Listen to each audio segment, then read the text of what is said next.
2 Kings 1. After the death of Ahab, Moab rebelled against Israel. Now Ahaziah had fallen through the lattice of his upper room in Samaria and injured himself. So he sent messengers and instructed them, "Go inquire of Beelzebub, the god of Ekron, whether I will recover from this injury."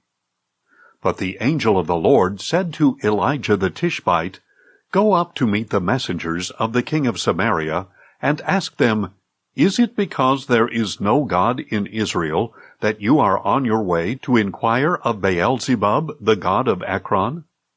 Therefore, this is what the Lord says. You will not get up from the bed on which you are lying. You will surely die.'" So Elijah departed. When the messengers returned to the king, he asked them, "Why have you returned?" They replied, "A man came up to meet us and said, 'Go back to the king who sent you and tell him that this is what the Lord says. Is it because there is no God in Israel that you are sending these men to inquire of Beelzebub, the god of Ekron? Therefore you will not get up from the bed on which you are lying. You will surely die.'" The king asked them, "What sort of man came up to meet you and spoke these words to you?" "He was a hairy man," they answered, "with a leather belt around his waist."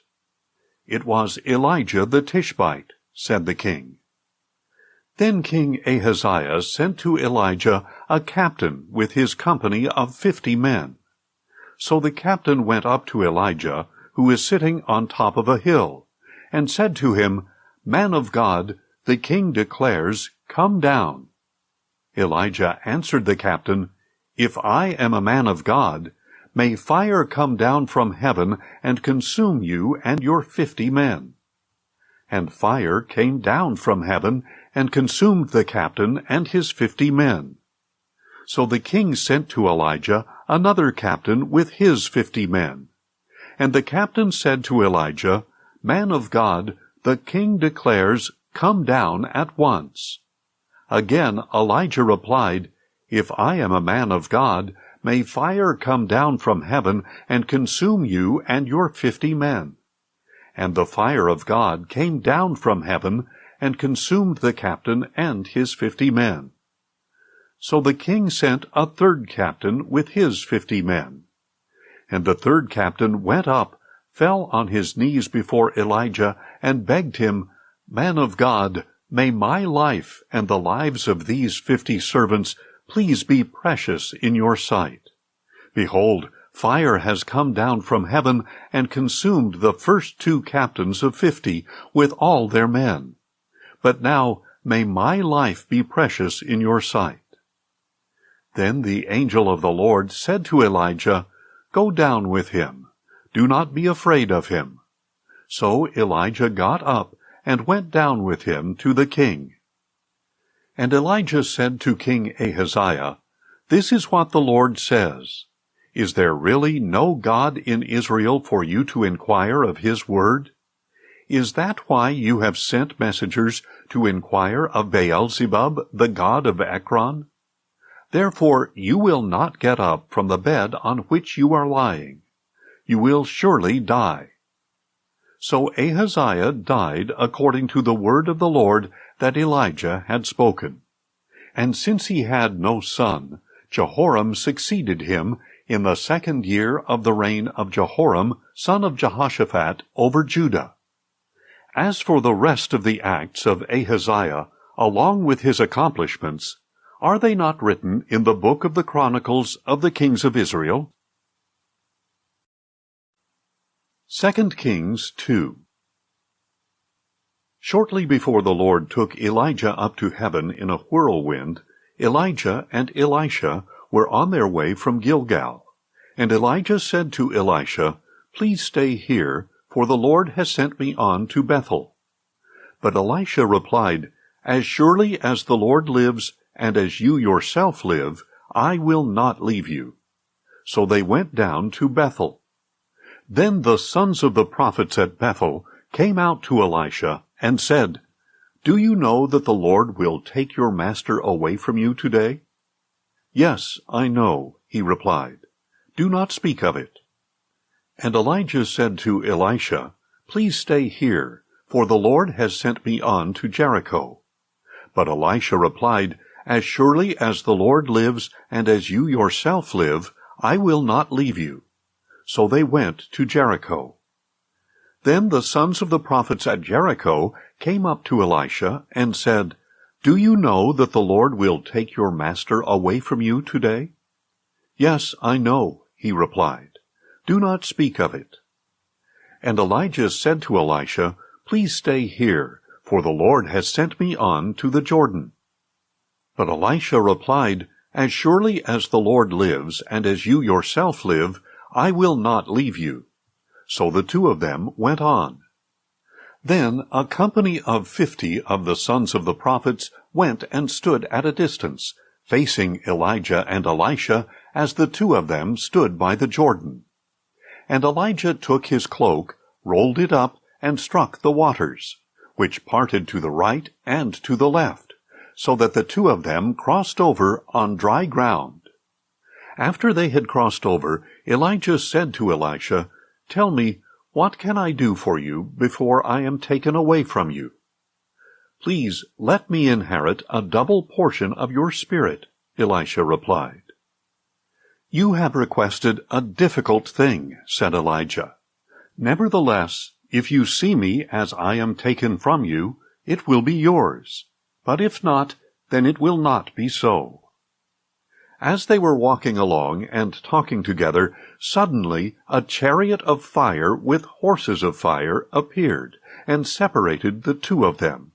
And Elijah went up into heaven in a whirlwind. As Elisha watched, he cried out, my father, the chariots and horsemen of Israel!" And he saw Elijah no more. So taking hold of his own clothes, he tore them in two. Elisha also picked up the cloak that had fallen from Elijah, and he went back and stood on the bank of the Jordan. Then he took the cloak of Elijah that had fallen from him, and struck the waters. "Where now is the Lord, the God of Elijah?" he asked. And when he had struck the waters, they parted to the right and to the left, and Elisha crossed over.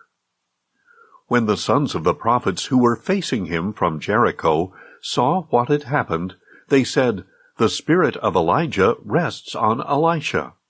And they went to meet him and bowed down to the ground before him. "Look now," they said to Elisha, "we your servants have 50 valiant men. Please let them go and search for your master. Perhaps the Spirit of the Lord has taken him up and put him on one of the mountains or in one of the valleys." "Do not send them," Elisha replied. But when they pressed him to the point of embarrassment, he said, "Send them." And they sent 50 men, who searched for 3 days, but did not find Elijah. When they returned to Elisha, who was staying in Jericho, he said to them, "Didn't I tell you not to go?"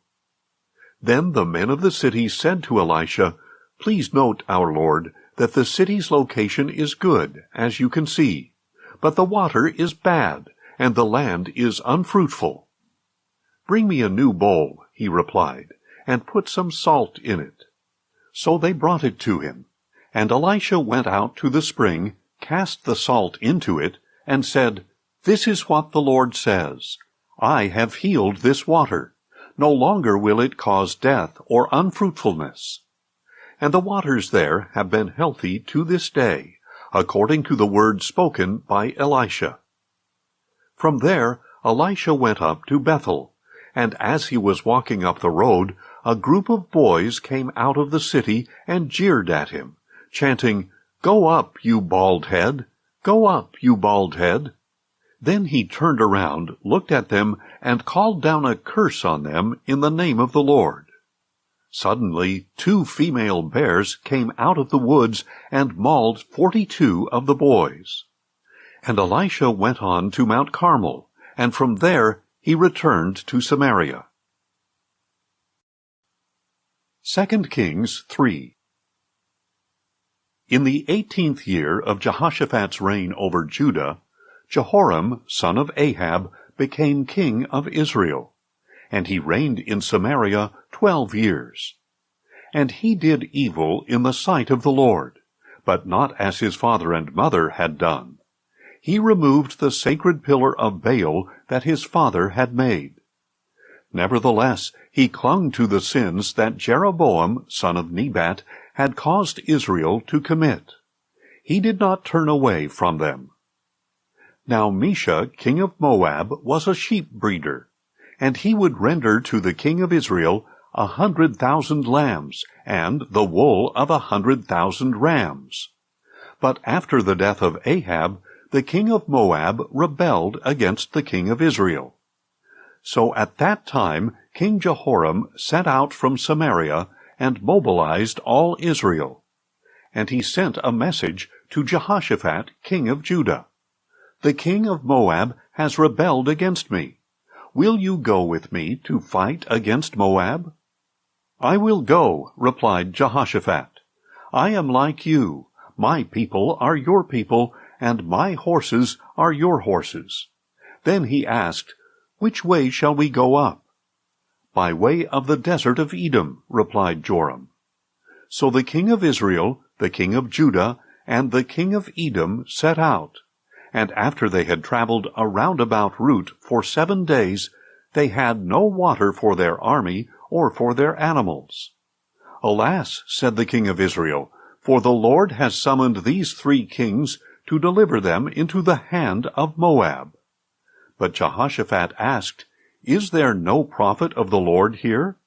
Let us inquire of the Lord through him. And one of the servants of the king of Israel answered, Elisha, son of Shaphat, is here. He used to pour water on the hands of Elijah. Jehoshaphat affirmed, The word of the Lord is with him. So the king of Israel and Jehoshaphat and the king of Edom went down to him. Elisha, however, said to the king of Israel, What have we to do with each other? Go to the prophets of your father and of your mother. No, replied the king of Israel, for it is the Lord who has summoned these 3 kings to deliver them into the hand of Moab. Then Elisha said, As surely as the Lord of hosts lives, before whom I stand, were it not for my regard for the presence of Jehoshaphat, king of Judah, I would not look at you or acknowledge you. But now bring me a harpist. And while the harpist played, the hand of the Lord came upon Elisha. And he said, This is what the Lord says. Dig this valley full of ditches. For the Lord says, You will not see wind or rain, but the valley will be filled with water, and you will drink, you and your cattle and your animals. This is a simple matter in the sight of the Lord. And he will also deliver the Moabites into your hand. And you shall attack every fortified city and every city of importance. You shall cut down every good tree, stop up every spring, and ruin every good field with stones. The next morning, at the time of the morning sacrifice, water suddenly flowed from the direction of Edom and filled the land. Now all the Moabites had heard that the kings had come up to fight against them. So all who could bear arms, young and old, were summoned and stationed at the border. When they got up early in the morning, the sun was shining on the water, and it looked as red as blood to the Moabites across the way. This is blood, they exclaimed. The kings have clashed swords and slaughtered one another. Now to the plunder, Moab. But when the Moabites came to the camp of Israel, the Israelites rose up and attacked them, and they fled before them. So the Israelites invaded their land and struck down the Moabites. They destroyed the cities, and each man threw stones on every good field until it was covered. They stopped up every spring and cut down every good tree.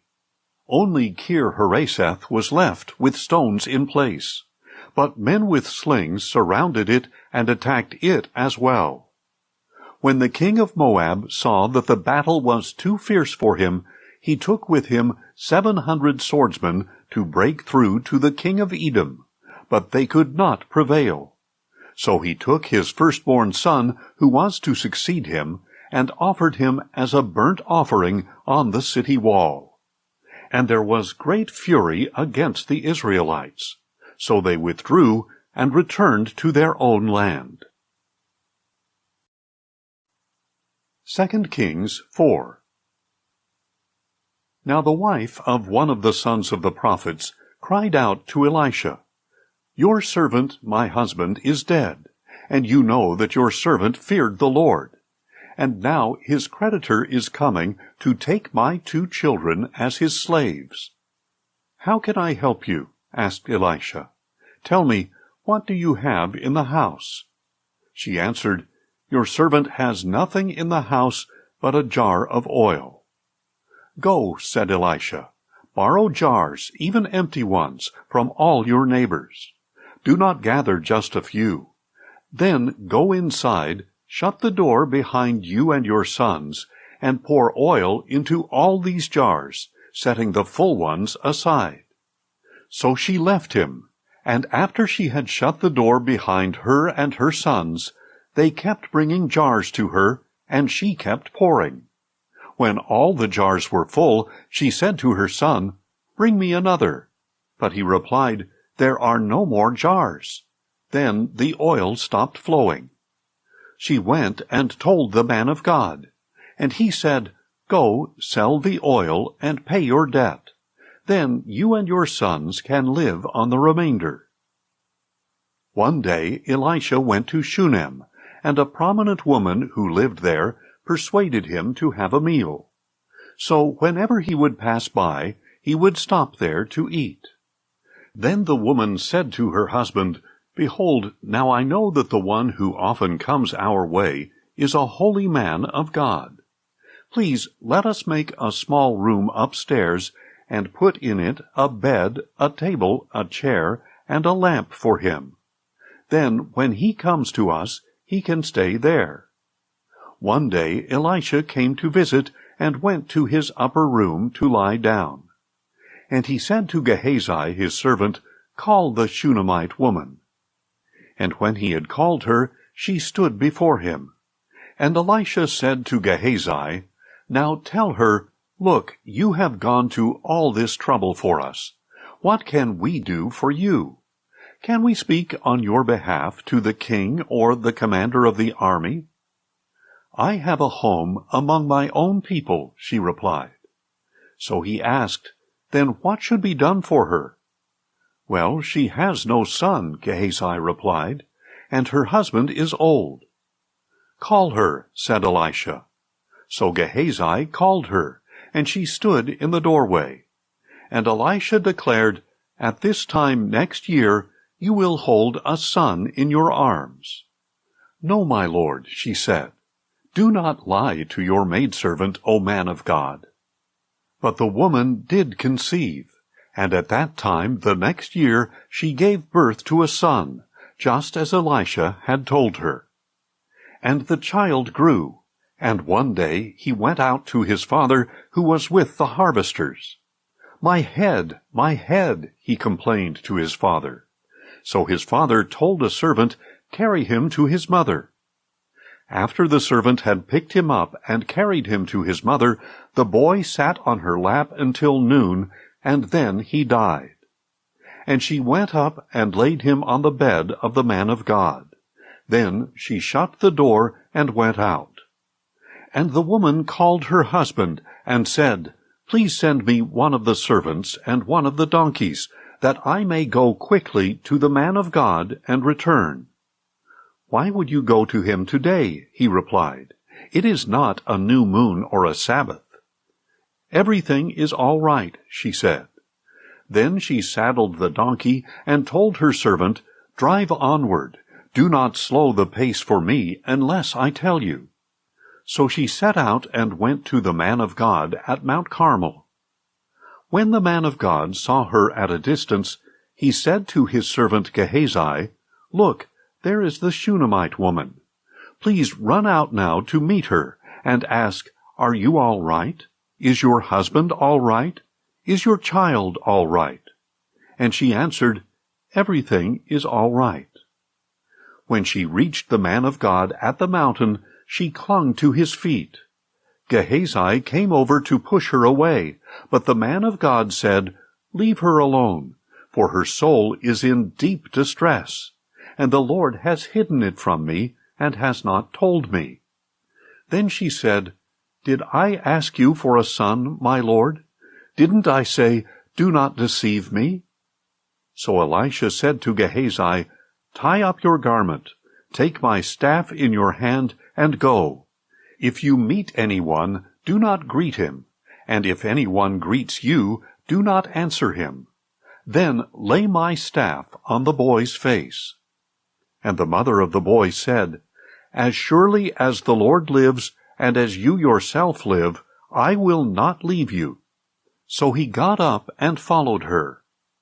Gehazi went on ahead of them, and laid the staff on the boy's face, but there was no sound or response.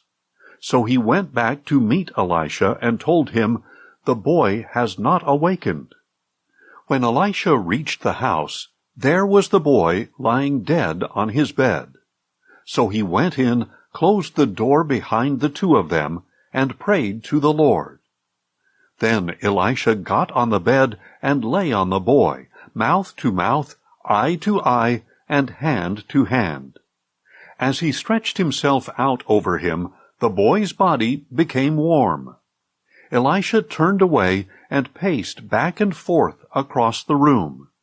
Then he got on the bed and stretched himself out over the boy again, and the boy sneezed 7 times and opened his eyes. Elisha summoned Gehazi and said, 'Call the Shunammite woman.' So he called her, and she came. Then Elisha said, 'Pick up your son.' She came in, fell at his feet, and bowed to the ground. Then she picked up her son and went out. When Elisha returned to Gilgal, there was a famine in the land. As the sons of the prophets were sitting at his feet, he said to his attendant, 'Put on the large pot, and boil some stew for the sons of the prophets.' One of them went out to the field to gather herbs, and he found a wild vine, from which he gathered as many wild gourds as his garment could hold. Then he came back and cut them up into the pot of stew, though no one knew what they were. And they poured it out for the men to eat. But when they tasted the stew, they cried out, 'There is death in the pot, O man of God!' And they could not eat it. Then Elisha said, 'Get some flour.' He threw it into the pot and said, 'Pour it out for the people to eat.' And there was nothing harmful in the pot. Now a man from Baal-Shalishah came to the man of God with a sack of 20 loaves of barley bread from the first ripe grain. 'Give it to the people to eat,' said Elisha. But his servant asked, 'How am I to set 20 loaves before 100 men?' 'Give it to the people to eat,' said Elisha, 'for this is what the Lord says. They will eat and have some left over.' So he set it before them, and they ate, and had some left over, according to the word of the Lord. 2 Kings 5. Now Naaman, the commander of the army of the king of Aram, was a great man in his master's sight, and highly regarded. For through him the Lord had given victory to Aram. And he was a mighty man of valor, but he was a leper. At this time the Arameans had gone out in bands, and had taken a young girl from the land of Israel, and she was serving Naaman's wife. She said to her mistress, "If only my master would go to the prophet who is in Samaria, he would cure him of his leprosy." And Naaman went and told his master what the girl from the land of Israel had said. "Go now," said the king of Aram, and I will send you with a letter to the king of Israel." So Naaman departed, taking with him 10 talents of silver, 6,000 shekels of gold, and 10 sets of clothing.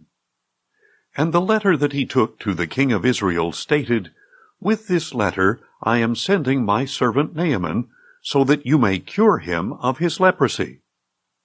When the king of Israel read the letter, he tore his clothes and asked, "Am I God, killing and giving life, that this man expects me to cure a leper?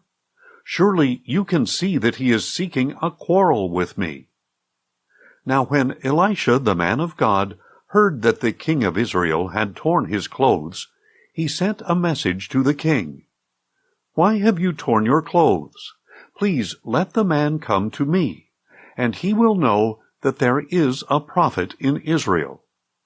So Naaman came with his horses and chariots and stood at the door of Elisha's house. Then Elisha sent him a messenger, who said, "Go and wash yourself 7 times in the Jordan, and your flesh will be restored, and you will be clean." But Naaman went away angry, saying, "I thought that he would surely come out, stand and call on the name of the Lord his God, and wave his hand over the spot to cure my leprosy.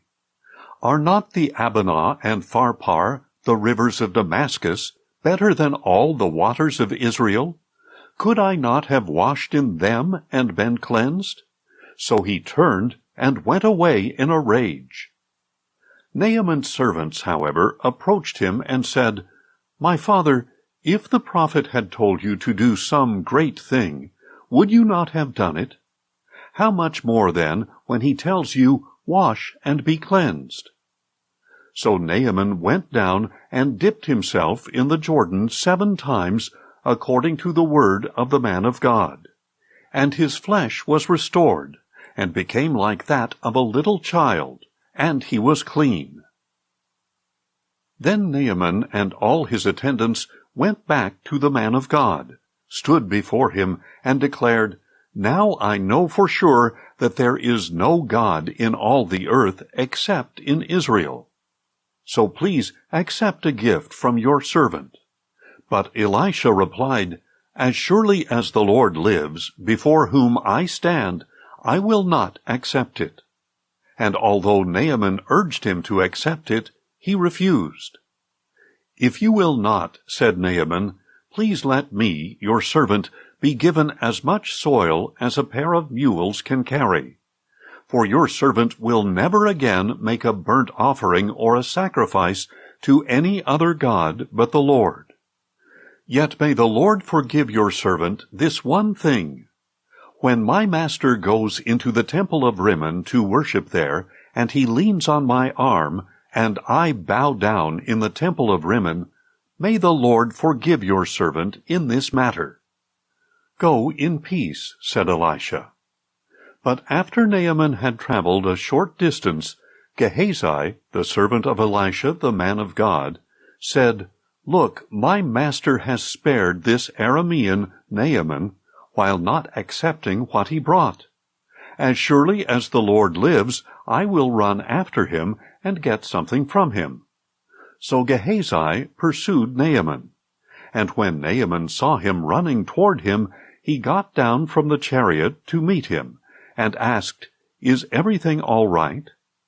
"Everything is all right," Gehazi replied. "My master has sent me to say, I have just now discovered that 2 young men from the sons of the prophets have come to me from the hill country of Ephraim. Please give them a talent of silver and 2 sets of clothing." But Naaman insisted, "Please take 2 talents. And he urged Gehazi to accept them. Then he tied up 2 talents of silver in 2 bags, along with 2 sets of clothing, and gave them to 2 of his servants, who carried them ahead of Gehazi. When Gehazi came to the hill, he took the gifts from the servants and stored them in the house. Then he dismissed the men, and they departed. When Gehazi went in and stood before his master, Elisha asked him, "Gehazi, "Where have you been?" "Your servant did not go anywhere," he replied. But Elisha questioned him. "Did not my spirit go with you when the man got down from his chariot to meet you? Is this the time to accept money and clothing, olive groves and vineyards, sheep and oxen, men servants and maidservants? Therefore the leprosy of Naaman will cling to you and your descendants forever." And as Gehazi left his presence, he was leprous, as white as snow. 2 Kings 6. Now the sons of the prophets said to Elisha, "Please take note that the place where we meet with you is too small for us. Please let us go to the Jordan, where each of us can get a log so we can build ourselves a place to live there." "Go," said Elisha. Then one of them said, "Please come with your servants." "I will come," he replied. So Elisha went with them, and when they came to the Jordan, they began to cut down some trees. As one of them was cutting down a tree, the iron axe head fell into the water. "Oh, my master," he cried out, "it was borrowed." "Where did it fall?" asked the man of God. And when he showed him the place, the man of God cut a stick, threw it there, and made the iron float. "Lift it out," he said, and the man reached out his hand and took it. Now the king of Aram was at war against Israel. After consulting with his servants, he said, "My camp will be in such and such a place." Then the man of God sent word to the king of Israel, "Be careful passing by this place, for the Arameans are going down there." So the king of Israel sent word to the place the man of God had pointed out. Time and again Elisha warned the king, so that he was on his guard in such places. For this reason the king of Aram became enraged, and called his servants to demand of them, "Tell me, which one of us is on the side of the king of Israel?" But one of his servants replied, "No one, my lord the king. For Elisha, the prophet in Israel, tells the king of Israel the very words you speak in your bedroom." So the king said, "Go and see where he is, that I may send men to capture him." On receiving the report, "Elisha is in Dothan," the king of Aram sent horses, chariots, and a great army. They went there by night and surrounded the city. When the servant of the man of God got up and went out early in the morning, an army with horses and chariots had surrounded the city. So he asked Elisha, "Oh, my master, what are we to do?" "Do not be afraid," Elisha answered, "for those who are with us are more than those who are with them." Then Elisha prayed, "O Lord, please open his eyes that he may see." And the Lord opened the eyes of the young man, and he saw that the hills were full of horses and chariots of fire all around Elisha. As the Arameans came down against him, Elisha prayed to the Lord, "Please strike these people with blindness." So he struck them with blindness, according to the word of Elisha. And Elisha told them, "This is not the way, and this is not the city. Follow me, and I will take you to the man you are seeking." And he led them to Samaria. When they had entered Samaria, Elisha said, "O Lord, open the eyes of these men, that they may see." Then the Lord opened their eyes, and they looked around and discovered that they were in Samaria. And when the king of Israel saw them, he asked Elisha, "My father, shall I kill them? Shall I kill them?" "Do not kill them," he replied. "Would you kill those you have captured with your own sword or bow? Set food and water before them, that they may eat and drink, and then return to their master." So the king prepared a great feast for them, and after they had finished eating and drinking, he sent them away, and they returned to their master. And the Aramean raiders did not come into the land of Israel again. Some time later, Ben-Hadad, king of Aram, assembled his entire army and marched up to besiege Samaria. So there was a great famine in Samaria. Indeed, they besieged the city so long that a donkey's head sold for 80 shekels of silver, and a quarter cab of dove's dung sold for 5 shekels of silver. As the king of Israel was passing by on the wall, a woman cried out to him, "Help me, my lord the king." He answered, "If the Lord does not help you, where can I find help for you? From the threshing floor or the winepress?" Then the king asked her, "What is the matter?" And she answered, "This woman said to me, 'Give up your son, that we may eat him, and tomorrow we will eat my son.' So we boiled my son and ate him, and the next day I said to her, 'Give up your son, that we may eat him.' But she had hidden her son." When the king heard the words of the woman, he tore his clothes. And as he passed by on the wall, the people saw the sackcloth under his clothes next to his skin. He announced, "May God punish me, and ever so severely, if the head of Elisha son of Shaphat remains on his shoulders through this day." Now Elisha was sitting in his house, and the elders were sitting with him. The king sent a messenger ahead, but before he arrived, Elisha said to the elders, "Do you see how this murderer has sent someone to cut off my head? Look, when the messenger comes, shut the door to keep him out. Is not the sound of his master's footsteps behind him?" While Elisha was still speaking with them, the messenger came down to him. And the king said, "This calamity is from the Lord.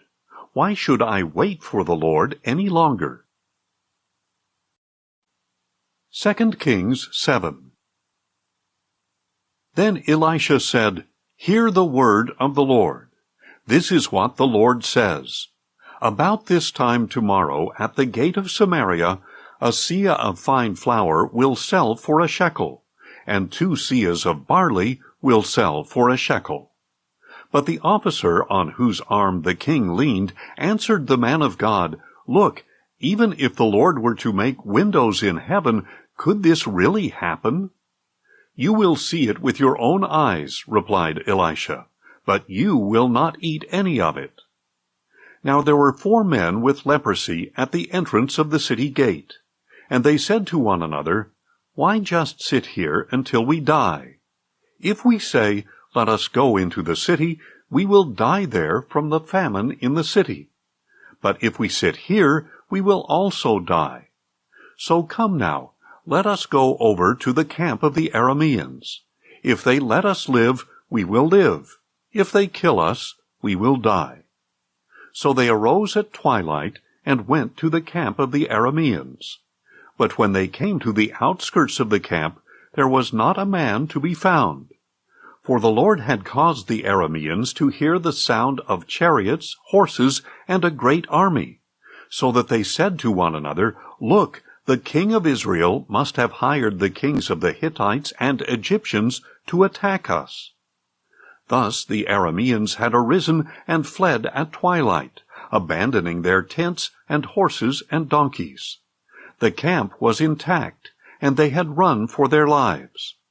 When the lepers reached the edge of the camp, they went into a tent to eat and drink. Then they carried off the silver, gold, and clothing, and went and hid them. On returning, they entered another tent, carried off some items from there, and hid them. Finally, they said to one another, "We are not doing what is right. Today is a day of good news. If we are silent and wait until morning light, our sin will overtake us. Now therefore, let us go and tell the king's household." So they went and called out to the gatekeepers of the city, saying, "We went to the Aramean camp, and no one was there, not a trace, only tethered horses and donkeys, and the tents were intact." The gatekeepers shouted the news, and it was reported to the king's household. So the king got up in the night and said to his servants, "Let me tell you what the Arameans have done to us. They know we are starving, so they have left the camp to hide in the field, thinking, When they come out of the city, we will take them alive and enter the city." But one of his servants replied, "Please have scouts take 5 of the horses that remain in the city. Their plight will be no worse than all the Israelites who are left here. You can see that all the Israelites here are doomed. So let us send them and find out." Then the scouts took 2 chariots with horses, and the king sent them after the Aramean army, saying, "Go and see." And they tracked them as far as the Jordan, and indeed the whole way was littered with the clothing and equipment the Arameans had thrown off in haste. So the scouts returned and told the king. Then the people went out and plundered the camp of the Arameans.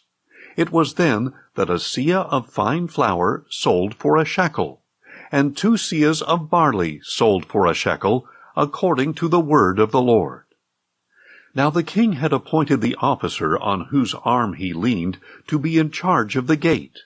But the people trampled him in the gateway, and he died, just as the man of God had foretold when the king had come to him. It happened just as the man of God had told the king. About this time tomorrow at the gate of Samaria 2 seahs of barley will sell for a shekel, and a seah of fine flour will sell for a shekel.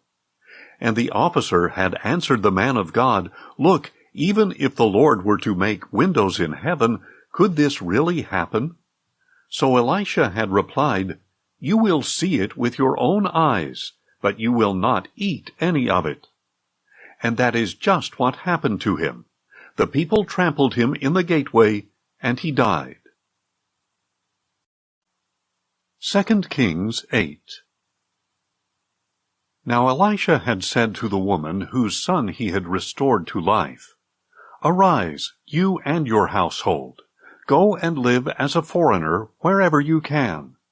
For the Lord has decreed a 7-year famine, and it has already come to the land." So the woman had proceeded to do as the man of God had instructed, and she and her household lived as foreigners for 7 years in the land of the Philistines. At the end of 7 years, when the woman returned from the land of the Philistines, she went to the king to appeal for her house and her land. Now the king had been speaking to Gehazi, the servant of the man of God, saying, "Please relate to me all the great things Elisha has done." And Gehazi was telling the king how Elisha had brought the dead back to life. Just then the woman whose son Elisha had revived came to appeal to the king for her house and her land. So Gehazi said, "My lord the king, this is the woman, and this is the son Elisha restored to life." When the king asked the woman, she confirmed it. So the king appointed for her an officer, saying, "Restore all that was hers, along with all the proceeds of the field, from the day that she left the country until now." Then Elisha came to Damascus, while Ben-Hadad, king of Aram, was sick. And the king was told, "The man of God has come here." So the king said to Hazael, "Take a gift in your hand, go to meet the man of God, and inquire of the Lord through him, 'Will I recover from this illness?'" So Hazael went to meet Elisha, taking with him a gift of 40 camel loads of every good thing from Damascus.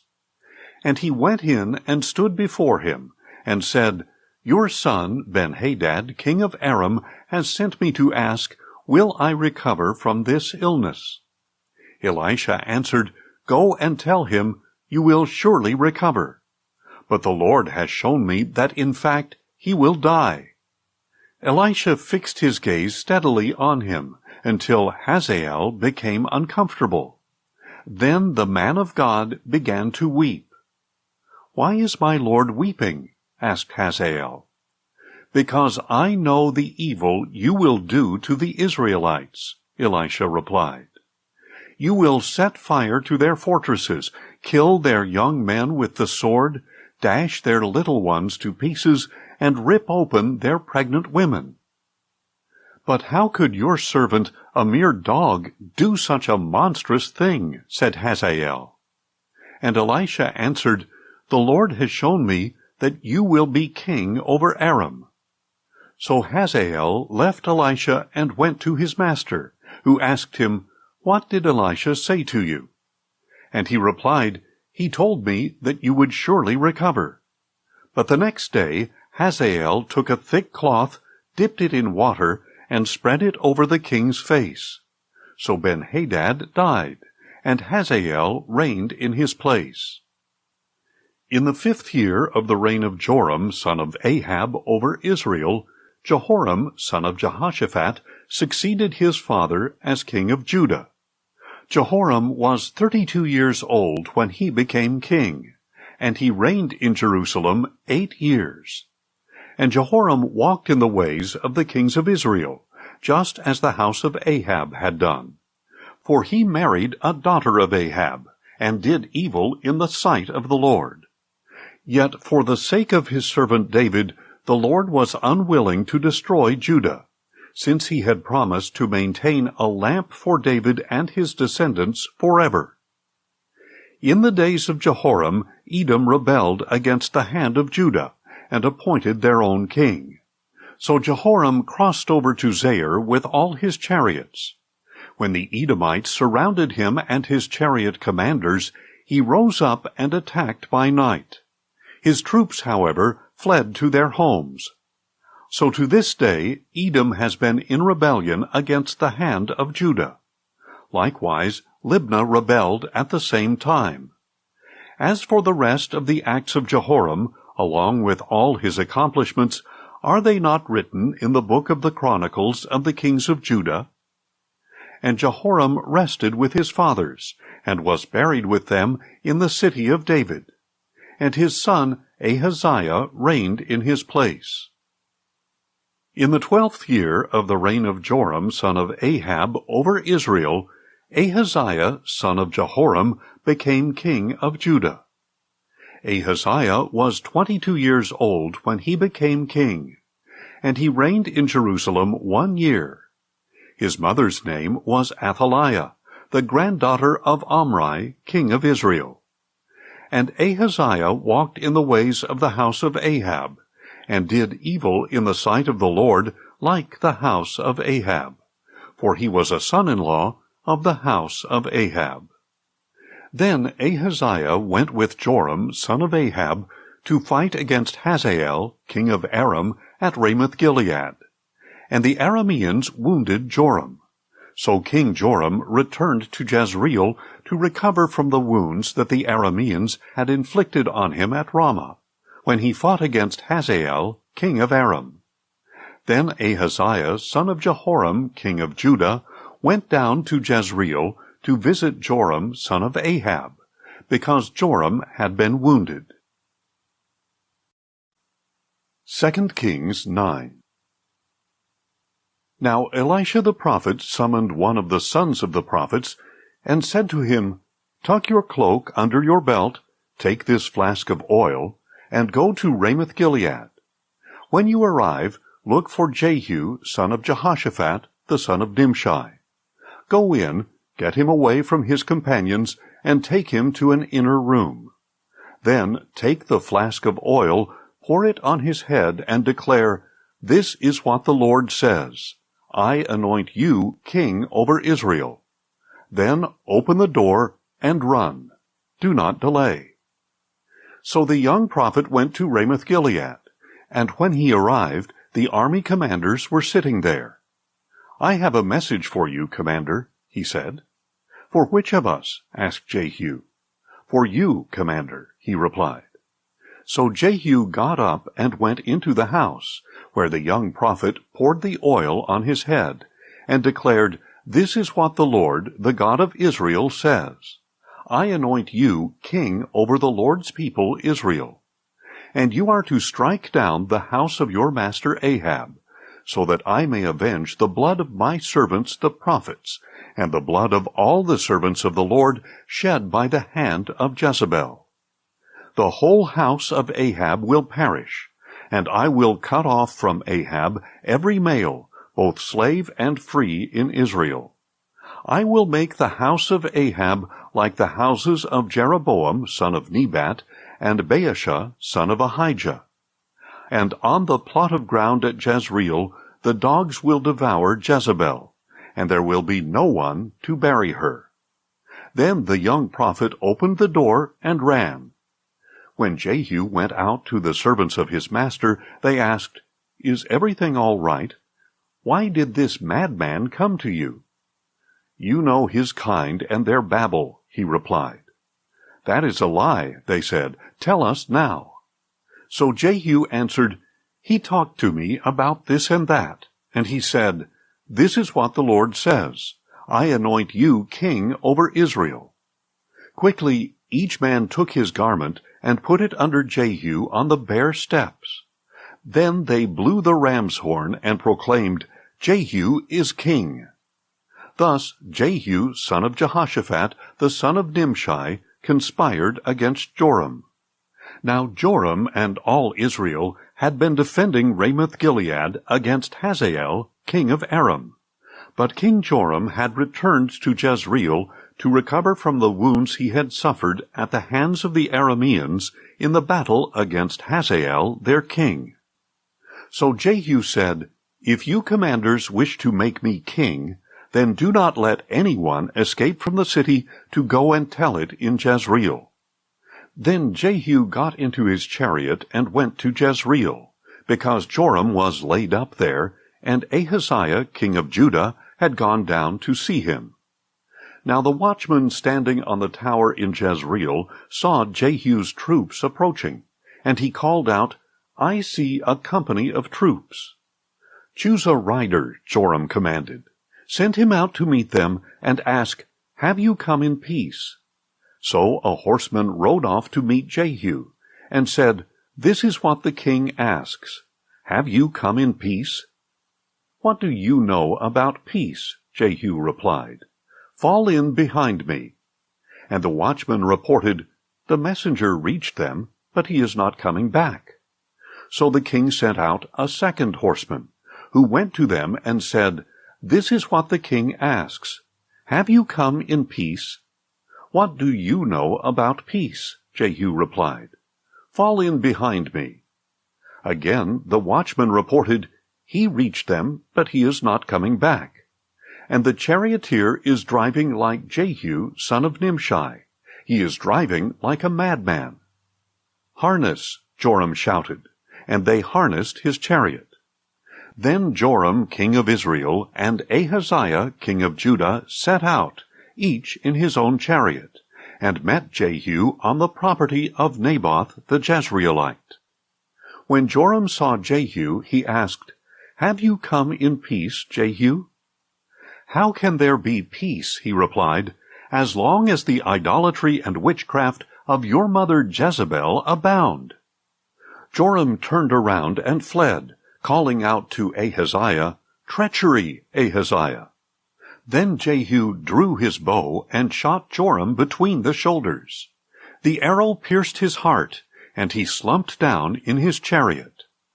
And Jehu said to Bidkar his officer, "Pick him up and throw him into the field of Naboth the Jezreelite. For remember that when you and I were riding together behind his father Ahab, the Lord lifted up this burden against him. As surely as I saw the blood of Naboth and the blood of his sons yesterday, declares the Lord, so will I repay you on this plot of ground, declares the Lord. Now then, according to the word of the Lord, pick him up and throw him on the plot of ground." When King Ahaziah of Judah saw this, he fled up the road toward Beth-Hagan. And Jehu pursued him, shouting, "Shoot him too!" So they shot Ahaziah in his chariot on the ascent of Gur near Ibleam, and he fled to Megiddo and died there. Then his servants carried him by chariot to Jerusalem, and buried him with his fathers in his tomb in the city of David. In the 11th year of Joram, son of Ahab, Ahaziah had become king over Judah. Now when Jehu arrived in Jezreel, Jezebel heard of it. So she painted her eyes, adorned her head, and looked down from a window. And as Jehu entered the gate, she asked, "Have you come in peace, O Zimri, murderer of your master?" He looked up at the window and called out, "Who is on my side? Who?" And 2 or 3 eunuchs looked down at him. "Throw her down," yelled Jehu. So they threw her down, and her blood splattered on the wall and on the horses as they trampled her underfoot. Then Jehu went in and ate and drank. "Take care of this cursed woman," he said, "and bury her, for she was the daughter of a king." But when they went out to bury her, they found nothing but her skull, her feet, and the palms of her hands. So they went back and told Jehu, who replied, "This is the word of the Lord, which he spoke through his servant Elijah the Tishbite. On the plot of ground at Jezreel, the dogs will devour the flesh of Jezebel. And Jezebel's body will lie like dung in the field on the plot of ground at Jezreel, so that no one can say, 'This is Jezebel.'" 2 Kings 10. Now Ahab had 70 sons in Samaria. So Jehu wrote letters and sent them to Samaria, to the officials of Jezreel, to the elders, and to the guardians of the sons of Ahab, saying, "When this letter arrives, since your master's sons are with you, and you have chariots and horses, a fortified city, and weaponry, select the best and most worthy son of your master, set him on his father's throne, and fight for your master's house." But they were terrified and reasoned, "If 2 kings could not stand against him, how can we?" So the palace administrator, the overseer of the city, the elders, and the guardians sent a message to Jehu. "We are your servants, and we will do whatever you say. We will not make anyone king. Do whatever is good in your sight." Then Jehu wrote them a second letter, and said, "If you are on my side, and if you will obey me, then bring the heads of your master's sons to me at Jezreel by this time tomorrow." Now the sons of the king, 70 in all, were being brought up by the leading men of the city. And when the letter arrived, they took the sons of the king and slaughtered all 70 of them. They put their heads in baskets and sent them to Jehu at Jezreel. When the messenger arrived, he told Jehu, "They have brought the heads of the sons of the king." And Jehu ordered, "Pile them in 2 heaps at the entrance of the gate until morning." The next morning Jehu went out and stood before all the people, and said, "You are innocent. It was I who conspired against my master and killed him. But who killed all these? Know then that not a word the Lord has spoken against the house of Ahab will fail, for the Lord has done what he promised through his servant Elijah." So Jehu killed everyone in Jezreel who remained of the house of Ahab, as well as all his great men and close friends and priests, leaving him without a single survivor. Then Jehu set out toward Samaria. At Beth-eked of the shepherds, Jehu met some relatives of Ahaziah, king of Judah, and asked, "Who are you?" "We are relatives of Ahaziah," they answered, "and we have come down to greet the sons of the king and of the queen mother." Then Jehu ordered, "Take them alive." So his men took them alive, then slaughtered them at the well of Beth-eked, 42 men. He spared none of them. When he left there, he found Jehonadab, son of Rechab, who was coming to meet him. Jehu greeted him and asked, "Is your heart as true to mine as my heart is to yours?" "It is," Jehonadab replied. "If it is," said Jehu, "give me your hand." So he gave him his hand, and Jehu helped him into his chariot, saying, "Come with me, and see my zeal for the Lord." So he had him ride in his chariot. When Jehu came to Samaria, he struck down everyone belonging to Ahab who remained there, until he had destroyed them, according to the word that the Lord had spoken to Elijah. Then Jehu brought all the people together, and said, Ahab served Baal a little, but Jehu will serve him a lot. Now therefore summon to me all the prophets of Baal, all his servants, and all his priests. See that no one is missing, for I have a great sacrifice for Baal. Whoever is missing will not live. But Jehu was acting deceptively, in order to destroy the servants of Baal.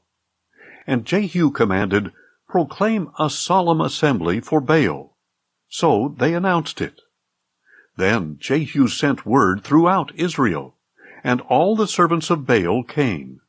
There was not a man who failed to show. They entered the temple of Baal, and it was filled from end to end. And Jehu said to the keeper of the wardrobe, Bring out garments for all the servants of Baal. So he brought out garments for them. Next, Jehu and Jehonadab, son of Rechab, entered the temple of Baal. And Jehu said to the servants of Baal, Look around to see that there are no servants of the Lord here among you, only servants of Baal. And they went in to offer sacrifices and burnt offerings.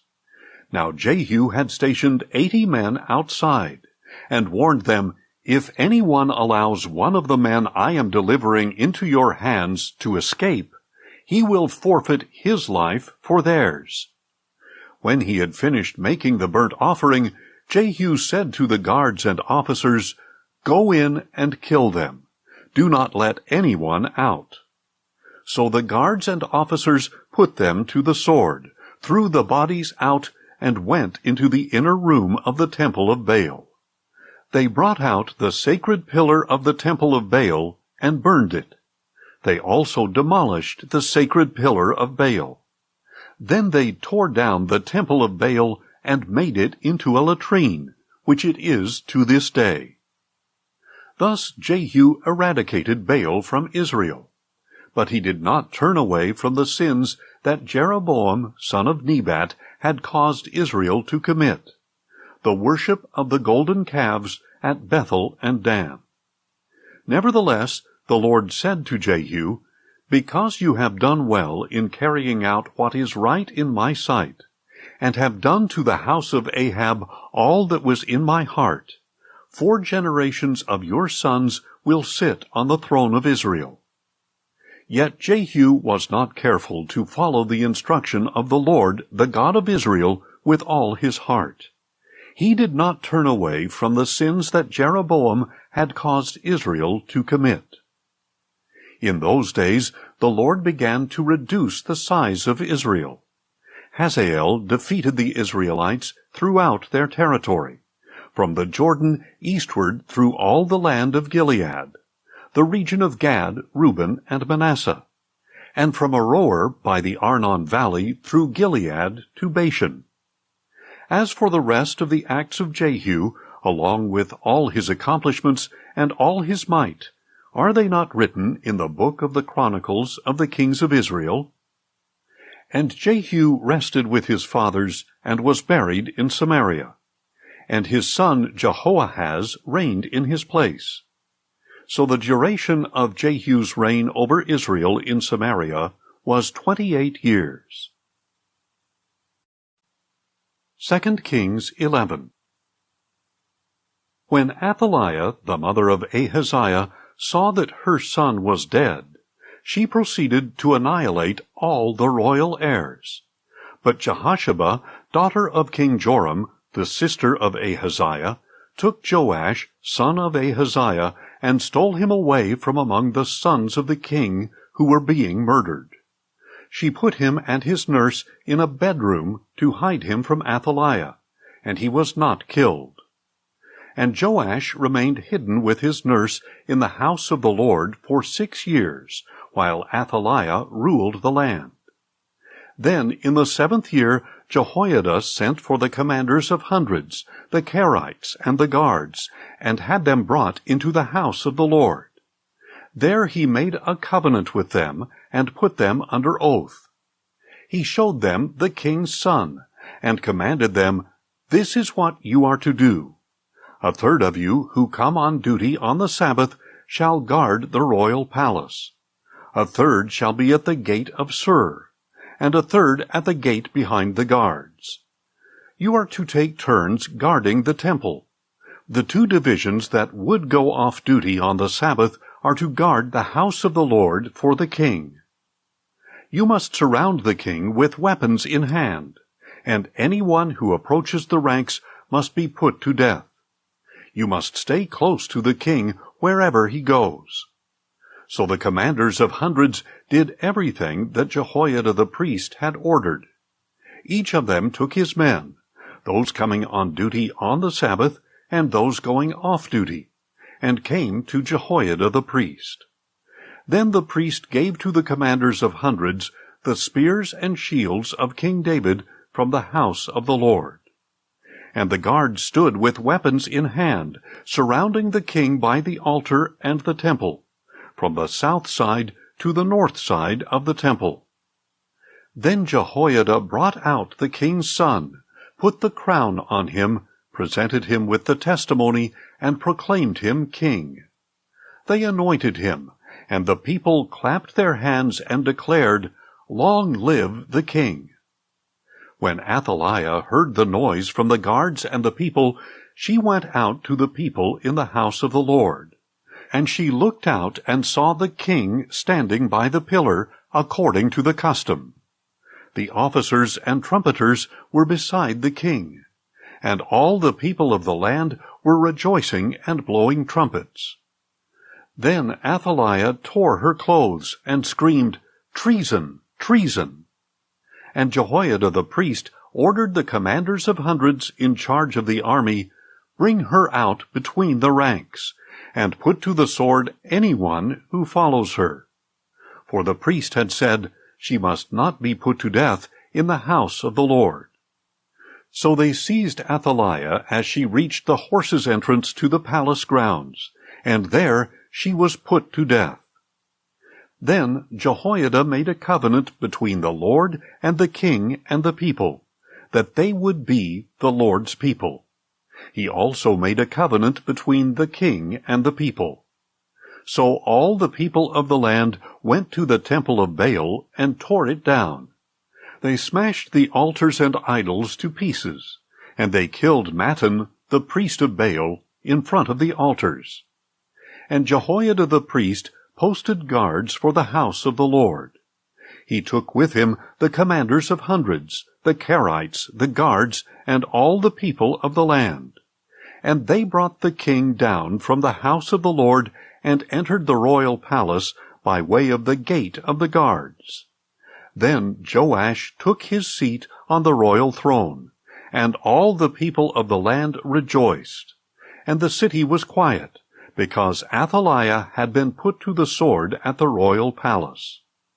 Joash was 7 years old when he became king. 2 Kings 12. In the 7th year of Jehu, Joash became king, and he reigned in Jerusalem 40 years. His mother's name was Zibiah. She was from Beersheba. And Joash did what was right in the eyes of the Lord all the days he was instructed by Jehoiada the priest. Nevertheless, the high places were not removed. The people continued sacrificing and burning incense there. Then Joash said to the priests, "Collect all the money brought as sacred gifts into the house of the Lord, the census money, the money from vows, and the money brought voluntarily into the house of the Lord. Let every priest receive it from his constituency, and let it be used to repair any damage found in the temple." By the 23rd year of the reign of Joash, however, the priests had not yet repaired the damage to the temple. So King Joash called Jehoiada and the other priests, and said, "Why have you not repaired the damage to the temple? Now therefore take no more money from your constituency, but hand it over for the repair of the temple. So the priests agreed that they would not receive money from the people, and that they would not repair the temple themselves. Then Jehoiada the priest took a chest, bored a hole in its lid, and set it beside the altar on the right side as one enters the house of the Lord. There the priests who guarded the threshold put all the money brought into the house of the Lord.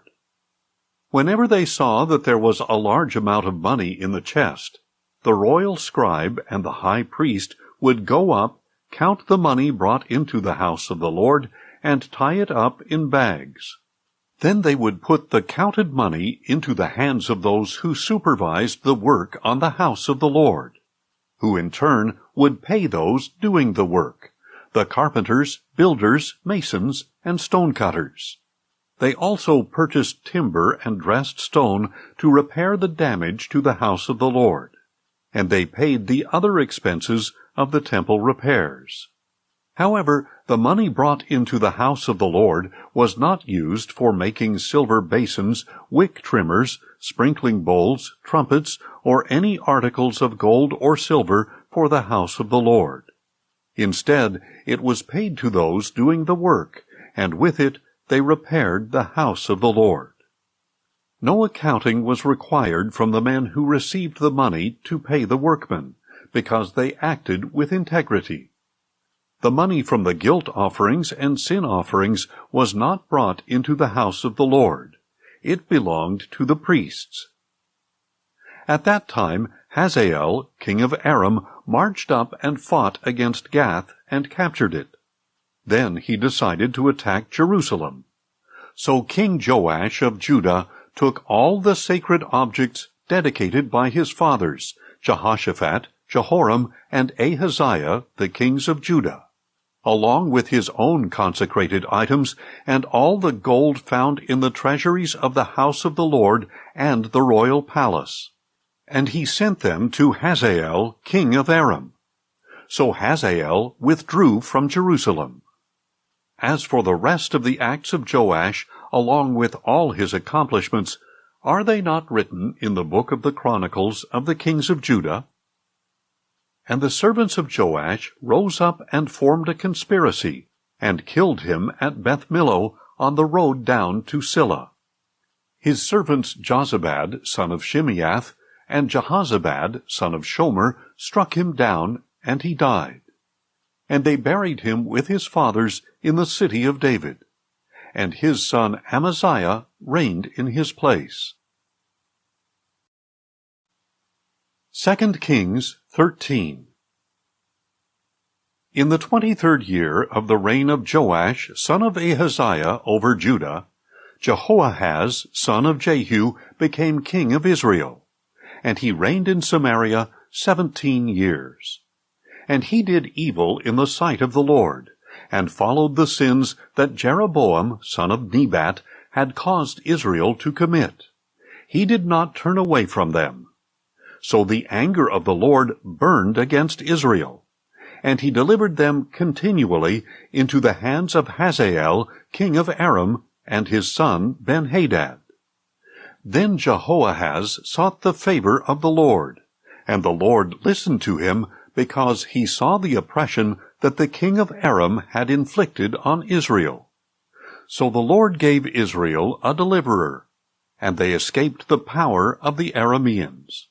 Then the people of Israel lived in their own homes as they had before.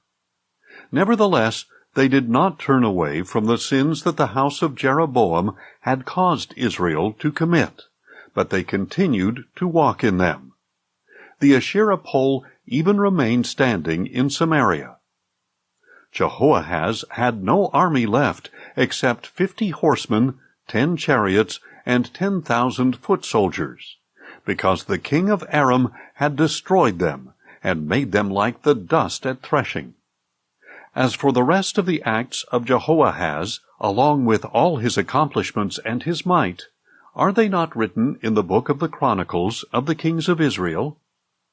And Jehoahaz rested with his fathers, and was buried in Samaria. And his son Jehoash reigned in his place. In the 37th year of the reign of Joash over Judah, Jehoash, son of Jehoahaz, became king of Israel in Samaria, and he reigned 16 years.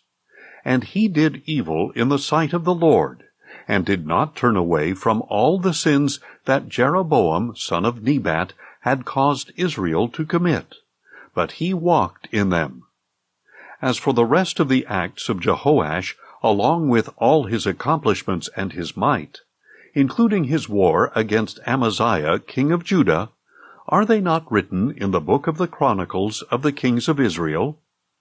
And Jehoash rested with his fathers, and Jeroboam succeeded him on the throne. Jehoash was buried in Samaria with the kings of Israel. When Elisha had fallen sick with the illness from which he would die, Jehoash, king of Israel, came down to him and wept over him, saying, my father, the chariots and horsemen of Israel. Elisha told him, take a bow and some arrows. So Jehoash took a bow and some arrows.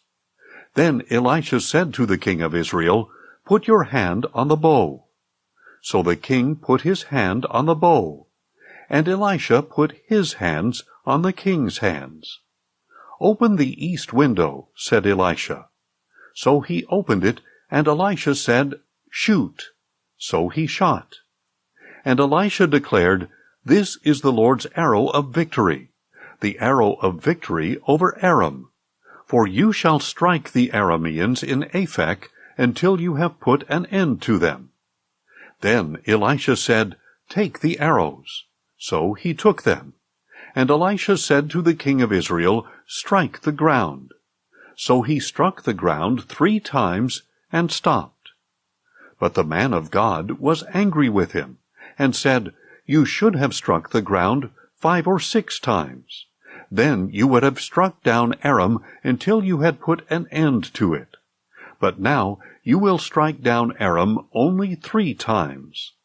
And Elisha died and was buried. Now the Moabite raiders used to come into the land every spring. Once, as the Israelites were burying a man, suddenly they saw a band of raiders. So they threw the man's body into Elisha's tomb. And as soon as his body touched the bones of Elisha, the man was revived, and stood up on his feet. And Hazael, king of Aram, oppressed Israel throughout the reign of Jehoahaz. But the Lord was gracious to Israel, and had compassion on them. And he turned toward them because of his covenant with Abraham, Isaac, and Jacob. And to this day the Lord has been unwilling to destroy them or cast them from his presence. When Hazael, king of Aram, died, his son Ben-Hadad reigned in his place. Then Jehoash, son of Jehoahaz, took back from Ben-Hadad, son of Hazael, the cities that Hazael had taken in battle from his father Jehoahaz. Jehoash defeated Ben-Hadad 3 times, and so recovered the cities of Israel. 2 Kings 14. In the 2nd year of the reign of Jehoash, son of Jehoahaz, over Israel, Amaziah, son of Joash, became king of Judah. He was 25 years old when he became king, and he reigned in Jerusalem 29 years. His mother's name was Jehoaddan. She was from Jerusalem. And he did what was right in the eyes of the Lord, but not as his father David had done. He did everything as his father Joash had done.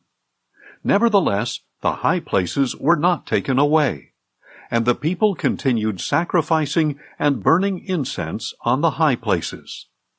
As soon as the kingdom was firmly in his grasp, Amaziah executed the servants who had murdered his father the king. Yet he did not put the sons of the murderers to death, but acted according to what is written in the book of the law of Moses, where the Lord commanded, fathers must not be put to death for their children, and children must not be put to death for their fathers. Each is to die for his own sin. Amaziah struck down 10,000 Edomites in the valley of Salt.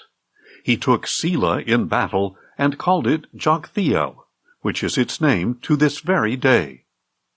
Then Amaziah sent messengers to the king of Israel, Jehoash, son of Jehoahaz, the son of Jehu. "Come, let us meet face to face," he said. But Jehoash, king of Israel, replied to Amaziah, king of Judah, "A thistle in Lebanon sent a message to a cedar in Lebanon, saying, 'Give your daughter to my son in marriage.' Then a wild beast in Lebanon came along and trampled the thistle. You have indeed defeated Edom, and your heart has become proud. Glory in that, and stay at home. Why should you stir up trouble so that you fall, you and Judah with you?" But Amaziah would not listen, and Jehoash, king of Israel, advanced.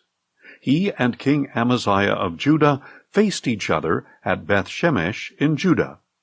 And Judah was routed before Israel, and every man fled to his home. There at Beth-shemesh, Jehoash, king of Israel, captured Amaziah, king of Judah, the son of Joash, the son of Ahaziah. Then Jehoash went to Jerusalem and broke down the wall of Jerusalem from the Ephraim gate to the corner gate, a section of 400 cubits. He took all the gold and silver and all the articles found in the house of the Lord and in the treasuries of the royal palace, as well as some hostages. Then he returned to Samaria. As for the rest of the acts of Jehoash, along with his accomplishments, his might, and how he waged war against Amaziah, king of Judah, are they not written in the book of the Chronicles of the kings of Israel? And Jehoash rested with his fathers, and was buried in Samaria with the kings of Israel. And his son Jeroboam reigned in his place. Amaziah, son of Joash, king of Judah, lived for 15 years after the death of Jehoash, son of Jehoahaz, king of Israel. As for the rest of the acts of Amaziah, are they not written in the book of the Chronicles of the kings of Judah? And conspirators plotted against Amaziah in Jerusalem, and he fled to Lachish.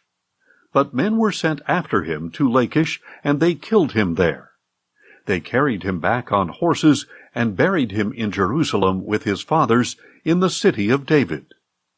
Then all the people of Judah took Azariah, who was 16 years old, and made him king in place of his father Amaziah. Azariah was the one who rebuilt Elath and restored it to Judah after King Amaziah rested with his fathers. In the 15th year of the reign of Amaziah, son of Joash, over Judah, Jeroboam, son of Jehoash, became king of Israel, and he reigned in Samaria 41 years.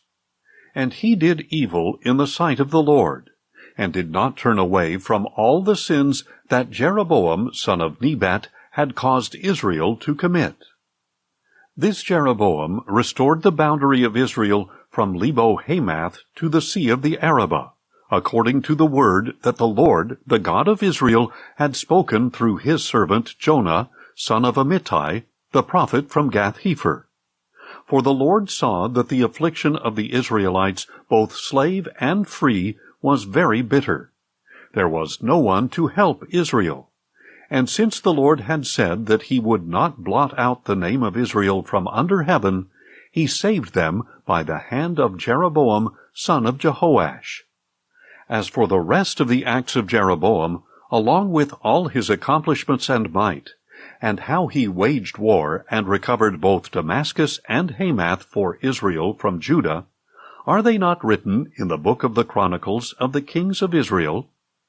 And Jeroboam rested with his fathers, the kings of Israel, and his son Zechariah reigned in his place. 2 Kings 15.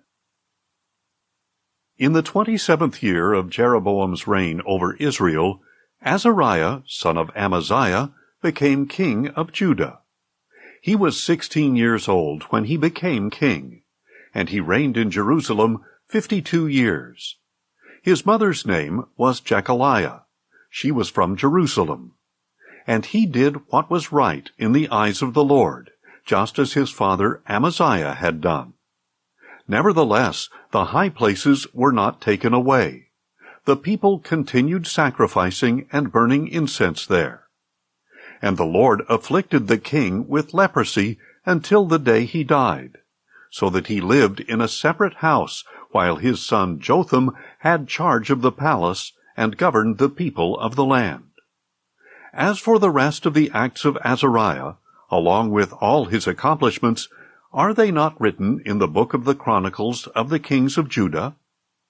And Azariah rested with his fathers, and was buried near them in the city of David. And his son Jotham reigned in his place.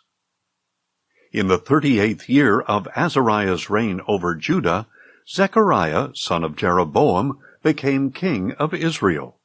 And he reigned in Samaria 6 months. And he did evil in the sight of the Lord, as his fathers had done. He did not turn away from the sins that Jeroboam, son of Nebat, had caused Israel to commit. Then Shallum, son of Jabesh, conspired against Zechariah, struck him down, and killed him in front of the people, and reigned in his place. As for the rest of the acts of Zechariah, they are indeed written in the book of the Chronicles of the kings of Israel. So the word of the Lord spoken to Jehu was fulfilled. 4 generations of your sons will sit on the throne of Israel. In the 39th year of Uzziah's reign over Judah, Shallum, son of Jabesh, became king. And he reigned in Samaria 1 full month. Then Menahem, son of Gadai, went up from Tirzah to Samaria, struck down and killed Shallum, son of Jabesh, and reigned in his place. As for the rest of the acts of Shallum, along with the conspiracy he led, they are indeed written in the book of the Chronicles of the kings of Israel. At that time Menahem, starting from Tirzah, attacked Tiphsah and everyone in its vicinity, because they would not open their gates. So he attacked Tiphsah and ripped open all the pregnant women. In the 39th year of Azariah's reign over Judah, Menahem, son of Gadai, became king of Israel, and he reigned in Samaria 10 years. And he did evil in the sight of the Lord, and throughout his reign he did not turn away from the sins that Jeroboam, son of Nebat, had caused Israel to commit. Then Pul, king of Assyria, invaded the land, and Menahem gave Pul 1,000 talents of silver, in order to gain his support and strengthen his own grip on the kingdom. Menahem exacted this money from each of the wealthy men of Israel, 50 shekels of silver from each man, to give to the king of Assyria. So the king of Assyria withdrew, and did not remain in the land. As for the rest of the acts of Menahem, along with all his accomplishments, are they not written in the book of the Chronicles of the kings of Israel? And Menahem rested with his fathers, and his son Pekahiah reigned in his place. In the 50th year of Azariah's reign over Judah, Pekahiah, son of Menahem, became king of Israel, and reigned in Samaria 2 years. And he did evil in the sight of the Lord, and did not turn away from the sins that Jeroboam, son of Nebat, had caused Israel to commit. Then his officer Pekah, son of Remaliah, conspired against him, along with Argob, Ariah, and 50 men of Gilead. And at the citadel of the king's palace in Samaria, Pekah struck down and killed Pekahiah, and reigned in his place. As for the rest of the acts of Pekahiah, along with all his accomplishments, they are indeed written in the book of the Chronicles of the kings of Israel. In the 52nd year of Azariah's reign over Judah, Pekah, son of Remaliah, became king of Israel, and he reigned in Samaria 20 years. And he did evil in the sight of the Lord, and did not turn away from the sins that Jeroboam, son of Nebat, had caused Israel to commit. In the days of Pekah, king of Israel, Tiglath-Pileser, king of Assyria, came and captured Ijon, Abel-Beth-Maacah, Genoa, Kedesh, Hazor, Gilead, and Galilee, including all the land of Naphtali. And he took the people as captives to Assyria. Then Hoshea, son of Elah, led a conspiracy against Pekah, son of Remaliah. In the 20th year of Jotham, son of Uzziah, Hoshea attacked Pekah, killed him, and reigned in his place. As for the rest of the acts of Pekah, along with all his accomplishments, they are indeed written in the book of the Chronicles of the Kings of Israel. In the 2nd year of the reign of Pekah, son of Remaliah, over Israel, Jotham, son of Uzziah, became king of Judah. He was 25 years old when he became king, and he reigned in Jerusalem 16 years. His mother's name was Jerusha, daughter of Zadok. And he did what was right in the eyes of the Lord, just as his father Uzziah had done. Nevertheless, the high places were not taken away.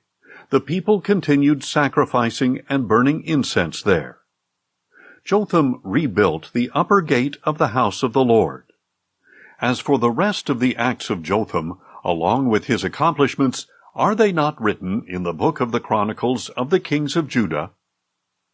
In those days the Lord began to send Rezin, king of Aram, and Pekah, son of Remaliah, against Judah. And Jotham rested with his fathers, and was buried with them in the city of David his father. And his son Ahaz reigned in his place. 2 Kings 16. In the 17th year of Pekah, son of Remaliah, Ahaz, son of Jotham, became king of Judah. Ahaz was 20 years old when he became king, and he reigned in Jerusalem 16 years. And unlike David his father, he did not do what was right in the eyes of the Lord his God. Instead, he walked in the ways of the kings of Israel, and even sacrificed his son in the fire, according to the abominations of the nations that the Lord had driven out before the Israelites. And he sacrificed and burned incense on the high places, on the hills, and under every green tree. Then Rezin, king of Aram, and Pekah, son of Remaliah, king of Israel, came up to wage war against Jerusalem. They besieged Ahaz, but could not overcome him. At that time Rezin, king of Aram, recovered Elath for Aram, drove out the men of Judah, and sent the Edomites into Elath, where they live to this day. So Ahaz sent messengers to Tiglath-Pileser, king of Assyria, saying, I am your servant and your son.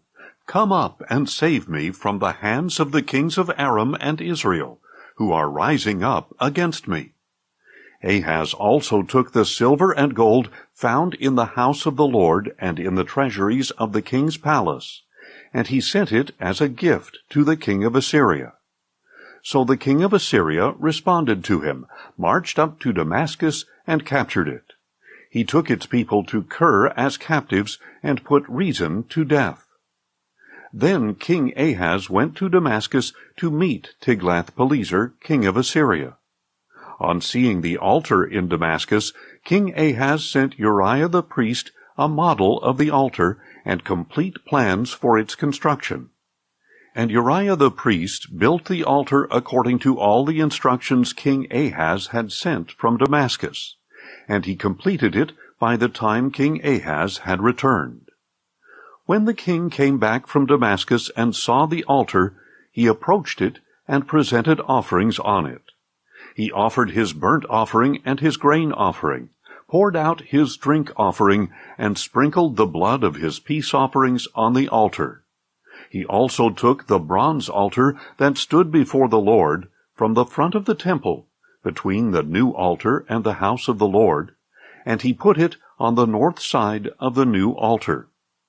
Then King Ahaz commanded Uriah the priest, Offer on the great altar the morning burnt offering, the evening grain offering, and the king's burnt offering and grain offering, as well as the burnt offerings, grain offerings, and drink offerings of all the people of the land.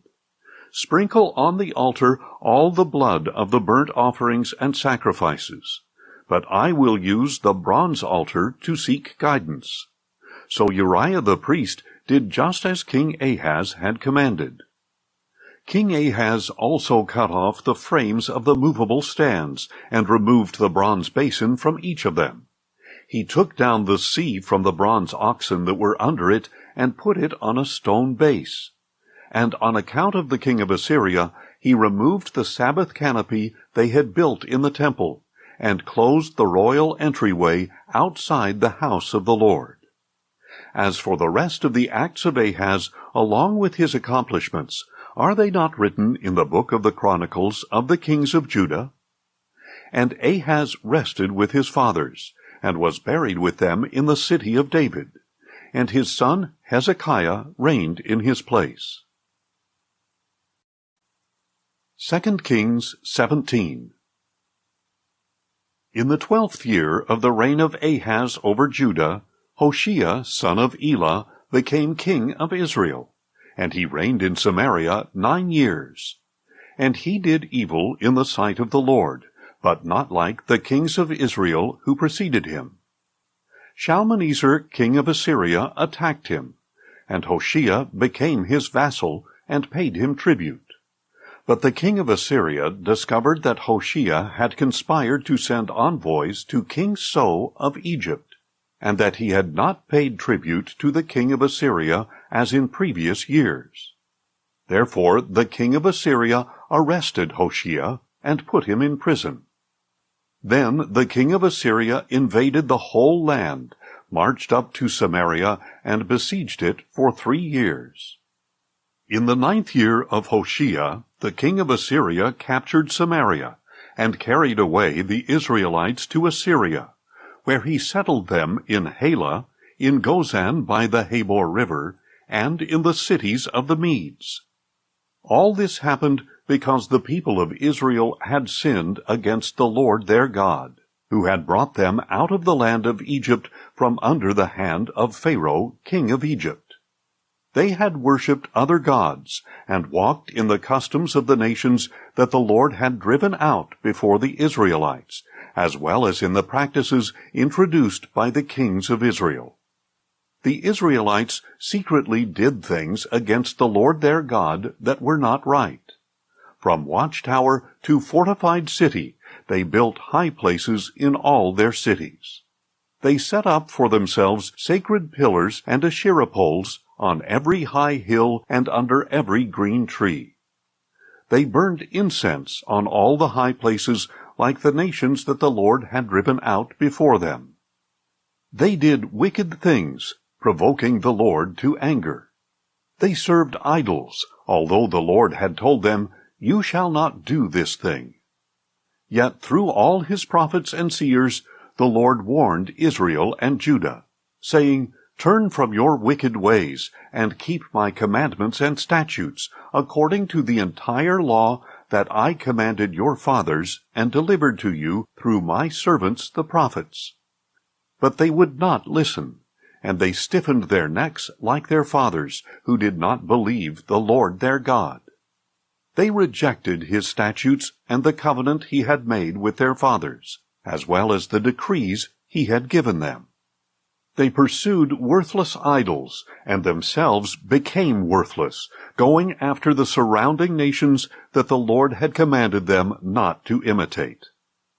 They abandoned all the commandments of the Lord their God, and made for themselves 2 cast idols of calves and an Asherah pole. They bowed down to all the host of heaven and served Baal. They sacrificed their sons and daughters in the fire, and practiced divination and soothsaying. They devoted themselves to doing evil in the sight of the Lord, provoking him to anger. So the Lord was very angry with Israel, and he removed them from his presence. Only the tribe of Judah remained, and even Judah did not keep the commandments of the Lord their God. but lived according to the customs Israel had introduced.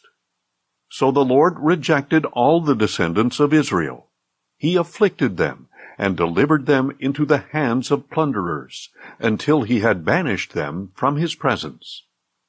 When the Lord had torn Israel away from the house of David, they made Jeroboam son of Nebat king.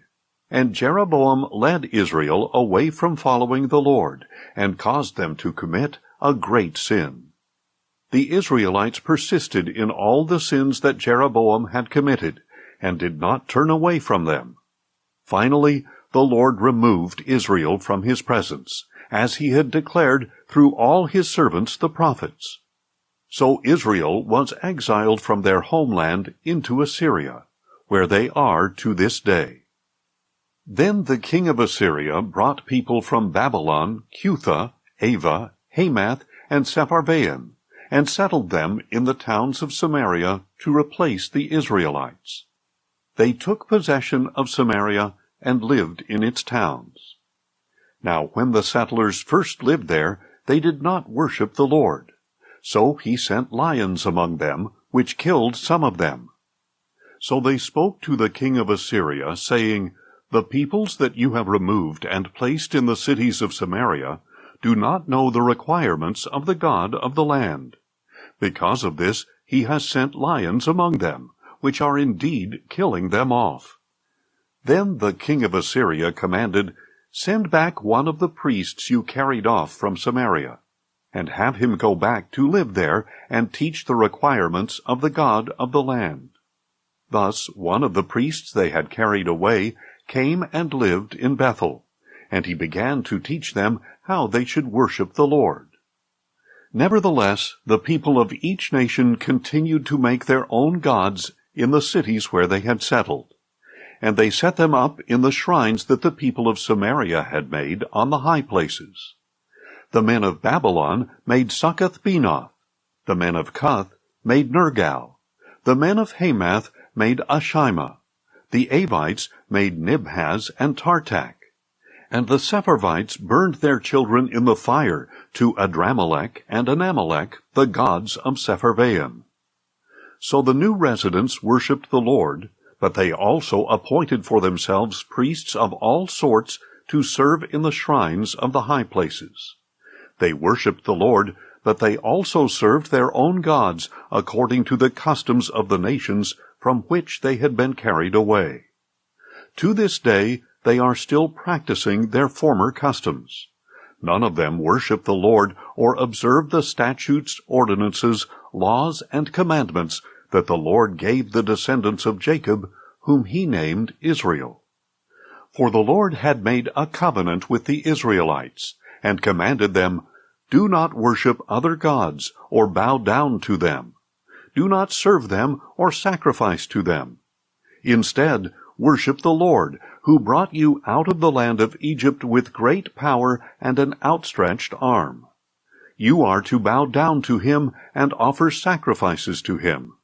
And you must always be careful to observe the statutes, ordinances, laws, and commandments he wrote for you. Do not worship other gods. Do not forget the covenant I have made with you. Do not worship other gods, but worship the Lord your God, and he will deliver you from the hands of all your enemies. But they would not listen, and they persisted in their former customs. So these nations worshipped the Lord, but also served their idols. And to this day their children and grandchildren continue to do as their fathers did. 2 Kings 18. In the 3rd year of the reign of Hoshea, son of Elah, over Israel, Hezekiah, son of Ahaz, became king of Judah. He was 25 years old when he became king, and he reigned in Jerusalem 29 years. His mother's name was Abi, the daughter of Zechariah. And he did what was right in the eyes of the Lord, just as his father David had done. He removed the high places, shattered the sacred pillars, and cut down the Asherah poles. He also demolished the bronze snake called Nehushtan that Moses had made, for up to that time the Israelites had burned incense to it. Hezekiah trusted in the Lord, the God of Israel. No king of Judah was like him, either before him or after him. He remained faithful to the Lord, and did not turn from following him. He kept the commandments that the Lord had given Moses. And the Lord was with Hezekiah, and he prospered wherever he went. He rebelled against the king of Assyria, and refused to serve him. He defeated the Philistines as far as Gaza and its borders, from watchtower to fortified city. In the 4th year of Hezekiah's reign, which was the 7th year of the reign of Hoshea, son of Elah, over Israel, Shalmaneser, king of Assyria, marched against Samaria and besieged it. And at the end of 3 years the Assyrians captured it. So Samaria was captured in the 6th year of Hezekiah, which was the 9th year of Hoshea, king of Israel.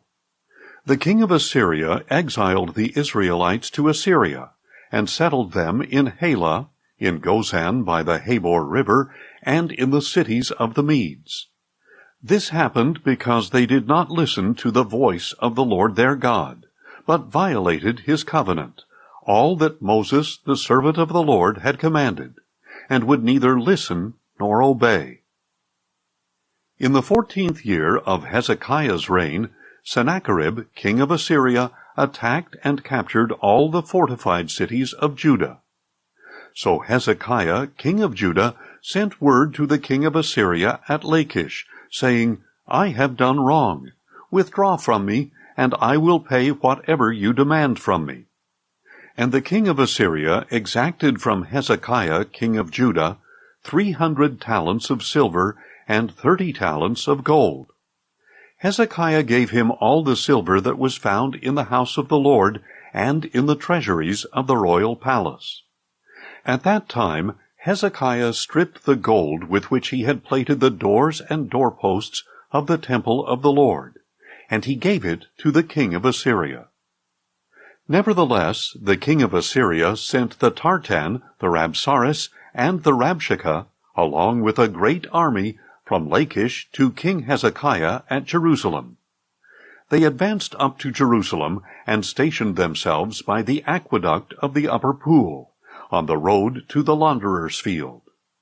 Then they called for the king, and Eliakim, son of Hilkiah, the palace administrator, Shebna the scribe, and Joah, son of Asaph the recorder, went out to them. The Rabshakeh said to them, Tell Hezekiah that this is what the great king, the king of Assyria, says. What is the basis of this confidence of yours? You claim to have a strategy and strength for war, but these are empty words. In whom are you now trusting, that you have rebelled against me? Look now, you are trusting in Egypt, that splintered reed of a staff that will pierce the hand of anyone who leans on it. Such is Pharaoh, king of Egypt, to all who trust in him. But if you say to me, We trust in the Lord our God, is he not the one whose high places and altars Hezekiah has removed, saying to Judah and Jerusalem, You must worship before this altar in Jerusalem? Now therefore make a bargain with my master the king of Assyria. I will give you 2,000 horses, if you can put riders on them. For how can you repel a single officer among the least of my master's servants, when you depend on Egypt for chariots and horsemen? So now, was it apart from the Lord that I have come up against this place to destroy it? The Lord himself said to me, Go up against this land and destroy it. Then Eliakim, son of Hilkiah, along with Shebna and Joah, said to the Rabshakeh, Please speak to your servants in Aramaic, since we understand it. Do not speak with us in Hebrew in the hearing of the people on the wall. But the Rabshakeh replied, Has my master sent me to speak these words only to you and your master, and not to the men sitting on the wall, who are destined with you to eat their own dung and drink their own urine? Then the Rabshakeh stood and called out loudly in Hebrew, "Hear the word of the great king, the king of Assyria. This is what the king says. Do not let Hezekiah deceive you. He cannot deliver you from my hand. Do not let Hezekiah persuade you to trust in the Lord when he says, 'The Lord will surely deliver us.' This city will not be given into the hand of the king of Assyria. Do not listen to Hezekiah, for this is what the king of Assyria says. Make peace with me, and come out to me. Then every one of you will eat from his own vine and his own fig tree, and drink water from his own cistern, until I come and take you away to a land like your own, a land of grain and new wine, a land of bread and vineyards, a land of olive trees and honey, so that you may live and not die. But do not listen to Hezekiah, for he misleads you when he says, 'The Lord will deliver us.' Has the God of any nation ever delivered his land from the hand of the king of Assyria? Where are the gods of Hamath and Arpad? Where are the gods of Sepharvaim, Hena, and Ivah? Have they delivered Samaria from my hand? Who among all the gods of these lands has delivered his land from my hand? How then can the Lord deliver Jerusalem from my hand?" But the people remained silent, and did not answer a word, for Hezekiah had commanded, "Do not answer him." Then Hilkiah's son Eliakim, the palace administrator, Shebna the scribe, and Asaph's son Joah the recorder, came to Hezekiah with their clothes torn, and they relayed to him the words of the Rabshakeh. 2 Kings 19. On hearing this report, King Hezekiah tore his clothes, put on sackcloth, and entered the house of the Lord. And he sent Eliakim, the palace administrator, Shebna the scribe, and the leading priests, all wearing sackcloth, to the prophet Isaiah, son of Amoz, to tell him, "This is what Hezekiah says. Today is a day of distress, rebuke, and disgrace. For children have come to the point of birth, but there is no strength to deliver them. Perhaps the Lord your God will hear all the words of the Rabshakeh, whom his master the king of Assyria has sent to defy the living God. And he will rebuke him for the words that the Lord your God has heard. Therefore lift up a prayer for the remnant that still survives." So the servants of King Hezekiah went to Isaiah, who replied, "Tell your master that this is what the Lord says. Do not be afraid of the words you have heard, with which the servants of the king of Assyria have blasphemed me. Behold, I will put a spirit in him, so that he will hear a rumor and return to his own land, where I will cause him to fall by the sword." When the Rabshakeh heard that the king of Assyria had left Lachish, he withdrew and found the king fighting against Libnah. Now Sennacherib had been warned about Tirhakah, king of Cush. "Look, he has set out to fight against you." So Sennacherib again sent messengers to Hezekiah, saying, "Give this message to Hezekiah, king of Judah. Do not let your God, in whom you trust, deceive you by saying that Jerusalem will not be delivered into the hand of the king of Assyria. Surely you have heard what the kings of Assyria have done to all the other countries, devoting them to destruction. Will you then be spared? Did the gods of the nations destroyed by my fathers rescue those nations? The gods of Gozan, Haran, and Reseph, and of the people of Eden in Telasar? Where are the kings of Hamath, Arpad, Sepharvaim, Hena, and Ivah?" So Hezekiah received the letter from the messengers, read it, and went up to the house of the Lord, and spread it out before the Lord. And Hezekiah prayed before the Lord, "O Lord, God of Israel, enthroned between the cherubim, you alone are God over all the kingdoms of the earth. You made the heavens and the earth. Incline your ear, O Lord, and hear. Open your eyes, O Lord, and see. Listen to the words that Sennacherib has sent to defy the living God. Truly, O Lord, the kings of Assyria have laid waste these nations and their lands. They have cast their gods into the fire and destroyed them, for they were not gods, but only wood and stone, the work of human hands. And now, O Lord our God, please save us from his hand, so that all the kingdoms of the earth may know that you alone, O Lord, are God. Then Isaiah, son of Amoz, sent a message to Hezekiah. This is what the Lord, the God of Israel, says. I have heard your prayer concerning Sennacherib, king of Assyria. This is the word that the Lord has spoken against him. The virgin daughter of Zion despises you and mocks you. The daughter of Jerusalem shakes her head behind you. Whom have you taunted and blasphemed? Against whom have you raised your voice and lifted your eyes in pride? Against the Holy One of Israel. Through your servants you have taunted the Lord, and you have said, With my many chariots I have ascended to the heights of the mountains, to the remote peaks of Lebanon. I have cut down its tallest cedars, the finest of its cypresses. I have reached its farthest outposts, the densest of its forests. I have dug wells and drunk foreign waters. With the soles of my feet I have dried up all the streams of Egypt. Have you not heard? Long ago I ordained it. In days of old I planned it. Now I have brought it to pass, that you should crush fortified cities into piles of rubble. Therefore their inhabitants, devoid of power, are dismayed and ashamed. They are like plants in the field, tender green shoots, grass on the rooftops, scorched before it is grown. But I know your sitting down, your going out and coming in, and your raging against me.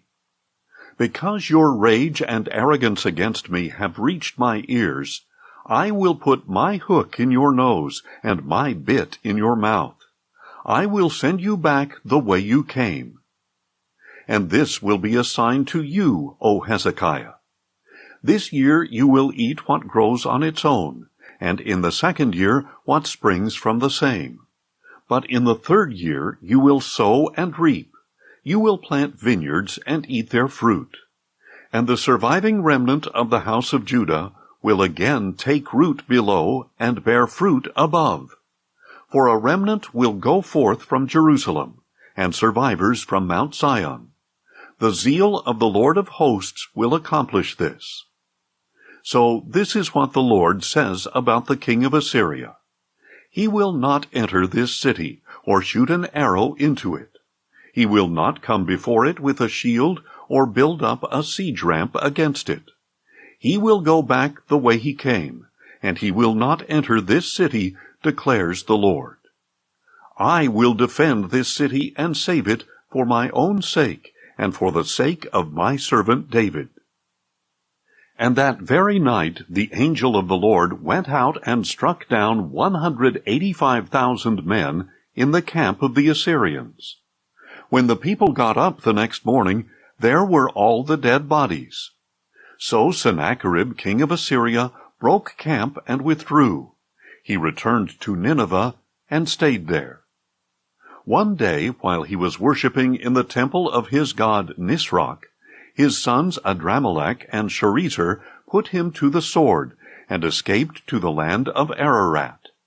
And his son Esarhaddon reigned in his place. 2 Kings 20. In those days Hezekiah became mortally ill. The prophet Isaiah, son of Amoz, came to him and said, This is what the Lord says, Put your house in order, for you are about to die. You will not recover. Then Hezekiah turned his face to the wall and prayed to the Lord, saying, Please, O Lord, remember how I have walked before you faithfully and with wholehearted devotion.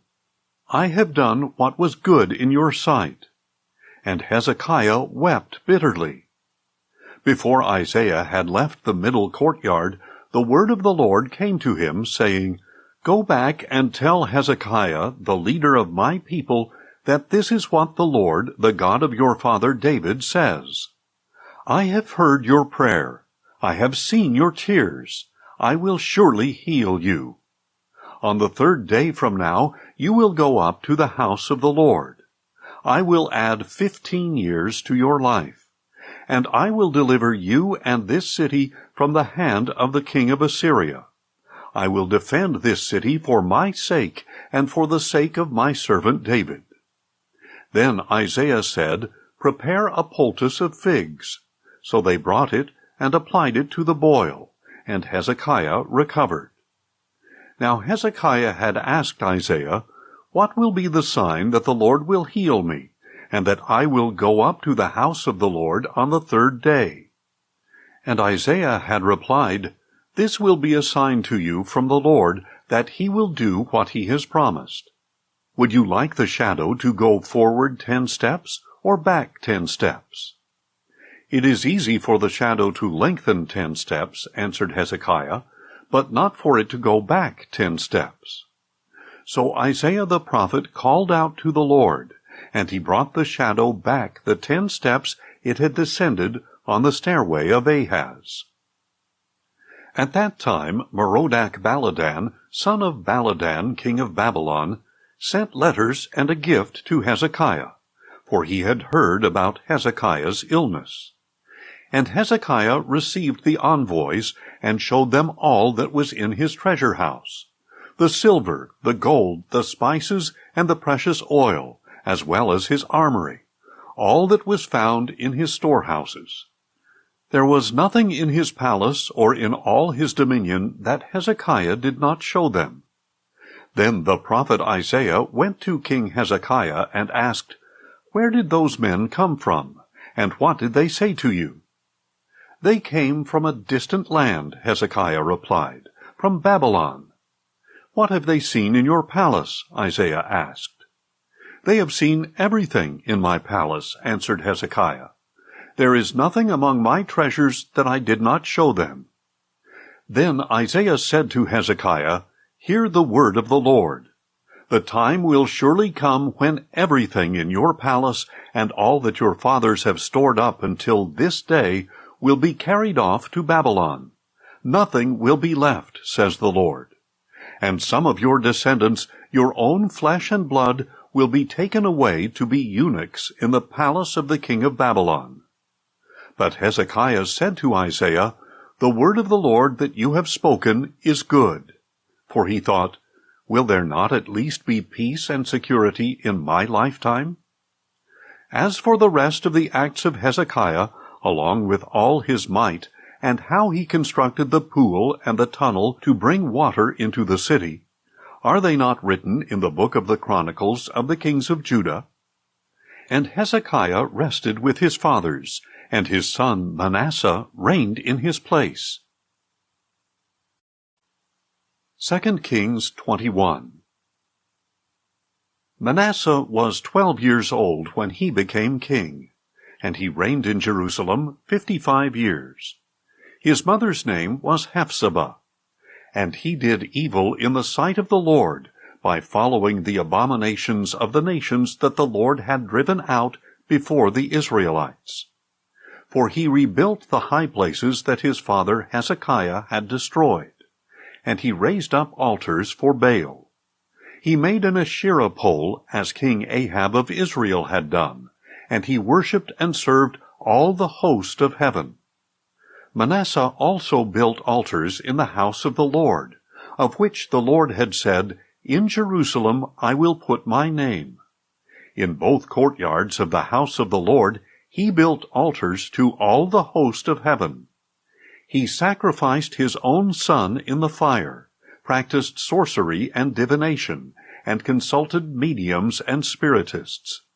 He did great evil in the sight of the Lord, provoking him to anger. Manasseh even took the carved Asherah pole he had made, and set it up in the temple, of which the Lord had said to David and his son Solomon, In this temple and in Jerusalem, which I have chosen out of all the tribes of Israel, I will establish my name forever. I will never again cause the feet of the Israelites to wander from the land that I gave to their fathers, if only they are careful to do all I have commanded them, the whole law that my servant Moses commanded them. But the people did not listen, and Manasseh led them astray, so that they did greater evil than the nations that the Lord had destroyed before the Israelites. And the Lord spoke through his servants the prophets, saying, Since Manasseh king of Judah has committed all these abominations, acting more wickedly than the Amorites who preceded him, and with his idols has caused Judah to sin, this is what the Lord, the God of Israel, says. Behold, I am bringing such calamity upon Jerusalem and Judah, that the news will reverberate in the ears of all who hear it. I will stretch out over Jerusalem the measuring line used against Samaria, and the plumb line used against the house of Ahab. And I will wipe out Jerusalem as one wipes out a bowl, wiping it and turning it upside down. So I will forsake the remnant of my inheritance, and deliver them into the hands of their enemies. And they will become plunder and spoil to all their enemies, because they have done evil in my sight, and have provoked me to anger from the day their fathers came out of Egypt until this day. Moreover, Manasseh shed so much innocent blood that he filled Jerusalem from end to end, in addition to the sin that he had caused Judah to commit, doing evil in the sight of the Lord. As for the rest of the acts of Manasseh, along with all his accomplishments and the sin that he committed, are they not written in the book of the Chronicles of the kings of Judah? And Manasseh rested with his fathers, and was buried in his palace garden, the garden of Uzzah, and his son Amon reigned in his place. Amon was 22 years old when he became king, and he reigned in Jerusalem 2 years. His mother's name was Meshullemeth, daughter of Harez. She was from Jotbah. And he did evil in the sight of the Lord, as his father Manasseh had done. He walked in all the ways of his father, and he served and worshipped the idols his father had served. He abandoned the Lord, the God of his fathers, and did not walk in the way of the Lord. Then the servants of Ammon conspired against him, and killed the king in his palace. But the people of the land killed all those who had conspired against King Ammon, and they made his son Josiah king in his place. As for the rest of the acts of Ammon, along with his accomplishments, are they not written in the book of the Chronicles of the kings of Judah? And he was buried in his tomb in the garden of Uzzah, and his son Josiah reigned in his place. 2 Kings 22. Josiah was 8 years old when he became king, and he reigned in Jerusalem 31 years. His mother's name was Jedidah, daughter of Adiah. She was from Bozkath. And he did what was right in the eyes of the Lord, and walked in all the ways of his father David. He did not turn aside to the right or to the left.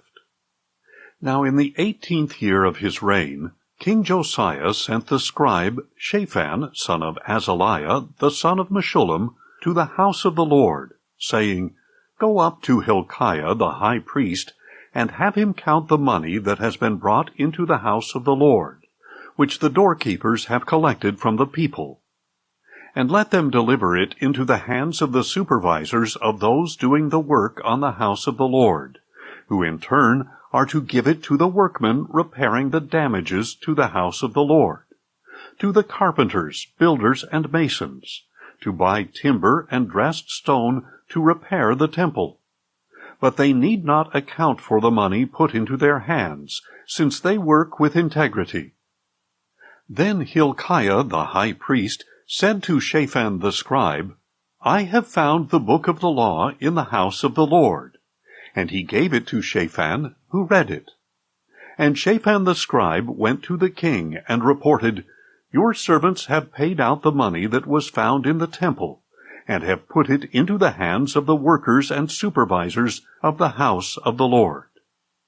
Moreover, Shaphan the scribe told the king, Hilkiah the priest has given me a book. And Shaphan read it in the presence of the king. When the king heard the words of the book of the law, he tore his clothes, and commanded Hilkiah the priest, Ahikam son of Shaphan, Achbor son of Micaiah, Shaphan the scribe, and Isaiah the servant of the king, Go and inquire of the Lord for me, for the people, and for all Judah, concerning the words in this book that has been found. For great is the wrath of the Lord that burns against us, because our fathers have not obeyed the words of this book, by doing all that is written about us. So Hilkiah the priest, Ahikam, Achbor, Shaphan, and Isaiah went and spoke to Huldah the prophetess, the wife of Shallum son of Tikvah, the son of Harhas, the keeper of the wardrobe. She lived in Jerusalem in the 2nd district. And Huldah said to them, This is what the Lord, the God of Israel, says. Tell the man who sent you that this is what the Lord says. I am about to bring calamity on this place and on its people, according to all the words of the book that the king of Judah has read, because they have forsaken me, and burned incense to other gods, that they might provoke me to anger with all the works of their hands. My wrath will be kindled against this place, and will not be quenched. But as for the king of Judah, who sent you to inquire of the Lord, tell him that this is what the Lord, the God of Israel, says. As for the words that you heard, because your heart was tender and you humbled yourself before the Lord, when you heard what I spoke against this place and against its people, that they would become a desolation and a curse, and because you have torn your clothes and wept before me, I have heard you, declares the Lord. Therefore I will indeed gather you to your fathers, and you will be gathered to your grave in peace. Your eyes will not see all the calamity that I will bring on this place. So they brought her answer back to the king. 2 Kings 23. Then the king summoned all the elders of Judah and Jerusalem, and he went up to the house of the Lord with all the people of Judah and Jerusalem, as well as the priests and the prophets, all the people, small and great. And in their hearing he read all the words of the book of the covenant that had been found in the house of the Lord.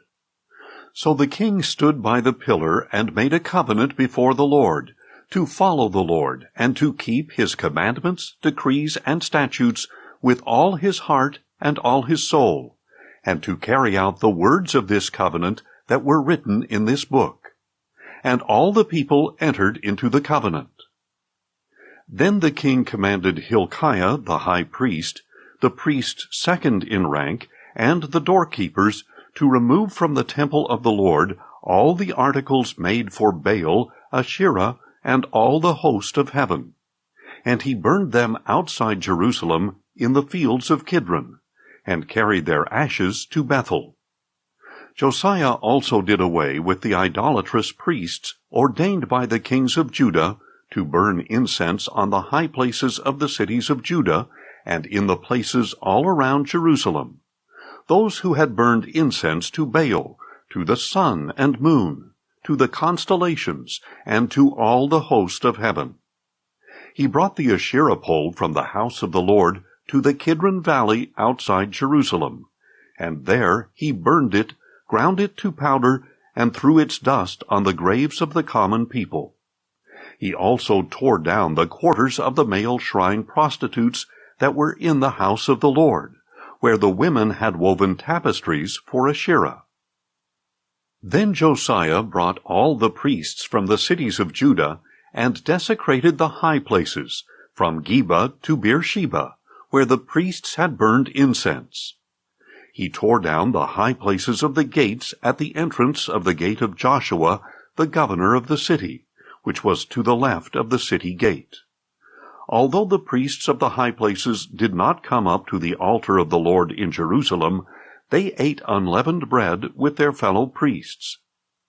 He also desecrated Topheth in the valley of Ben Hinnom, so that no one could sacrifice his son or daughter in the fire to Molech. And he removed from the entrance to the house of the Lord the horses that the kings of Judah had dedicated to the sun. They were in the court near the chamber of an official named Nathan-Melech. And Josiah burned up the chariots of the sun. He pulled down the altars that the kings of Judah had set up on the roof near the upper chamber of Ahaz, and the altars that Manasseh had set up in the 2 courtyards of the house of the Lord. The king pulverized them there, and threw their dust into the Kidron valley. The king also desecrated the high places east of Jerusalem, to the south of the Mount of Corruption, which King Solomon of Israel had built for Ashtoreth, the abomination of the Sidonians, for Chemosh, the abomination of the Moabites, and for Milcom, the abomination of the Ammonites. He smashed the sacred pillars to pieces, cut down the Asherah poles, and covered the sites with human bones. He even pulled down the altar at Bethel, the high place set up by Jeroboam son of Nebat, who had caused Israel to sin. Then he burned the high place, ground it to powder, and burned the Asherah pole. And as Josiah turned, he saw the tombs there on the hillside. And he sent someone to take the bones out of the tombs, and he burned them on the altar to defile it, according to the word of the Lord proclaimed by the man of God who had foretold these things. Then the king asked, "What is this monument I see?" And the men of the city replied, "It is the tomb of the man of God who came from Judah, and pronounced these things that you have done to the altar of Bethel." "Let him rest," said Josiah. "Do not let anyone disturb his bones." So they left his bones undisturbed, along with those of the prophet who had come from Samaria.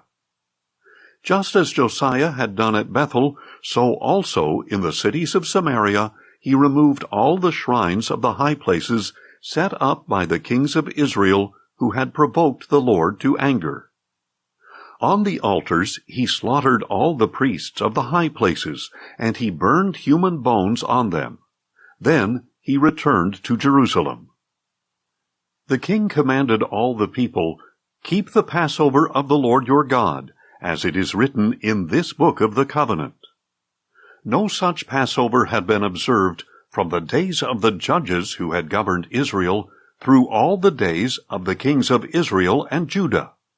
But in the 18th year of Josiah's reign, this Passover was observed to the Lord in Jerusalem.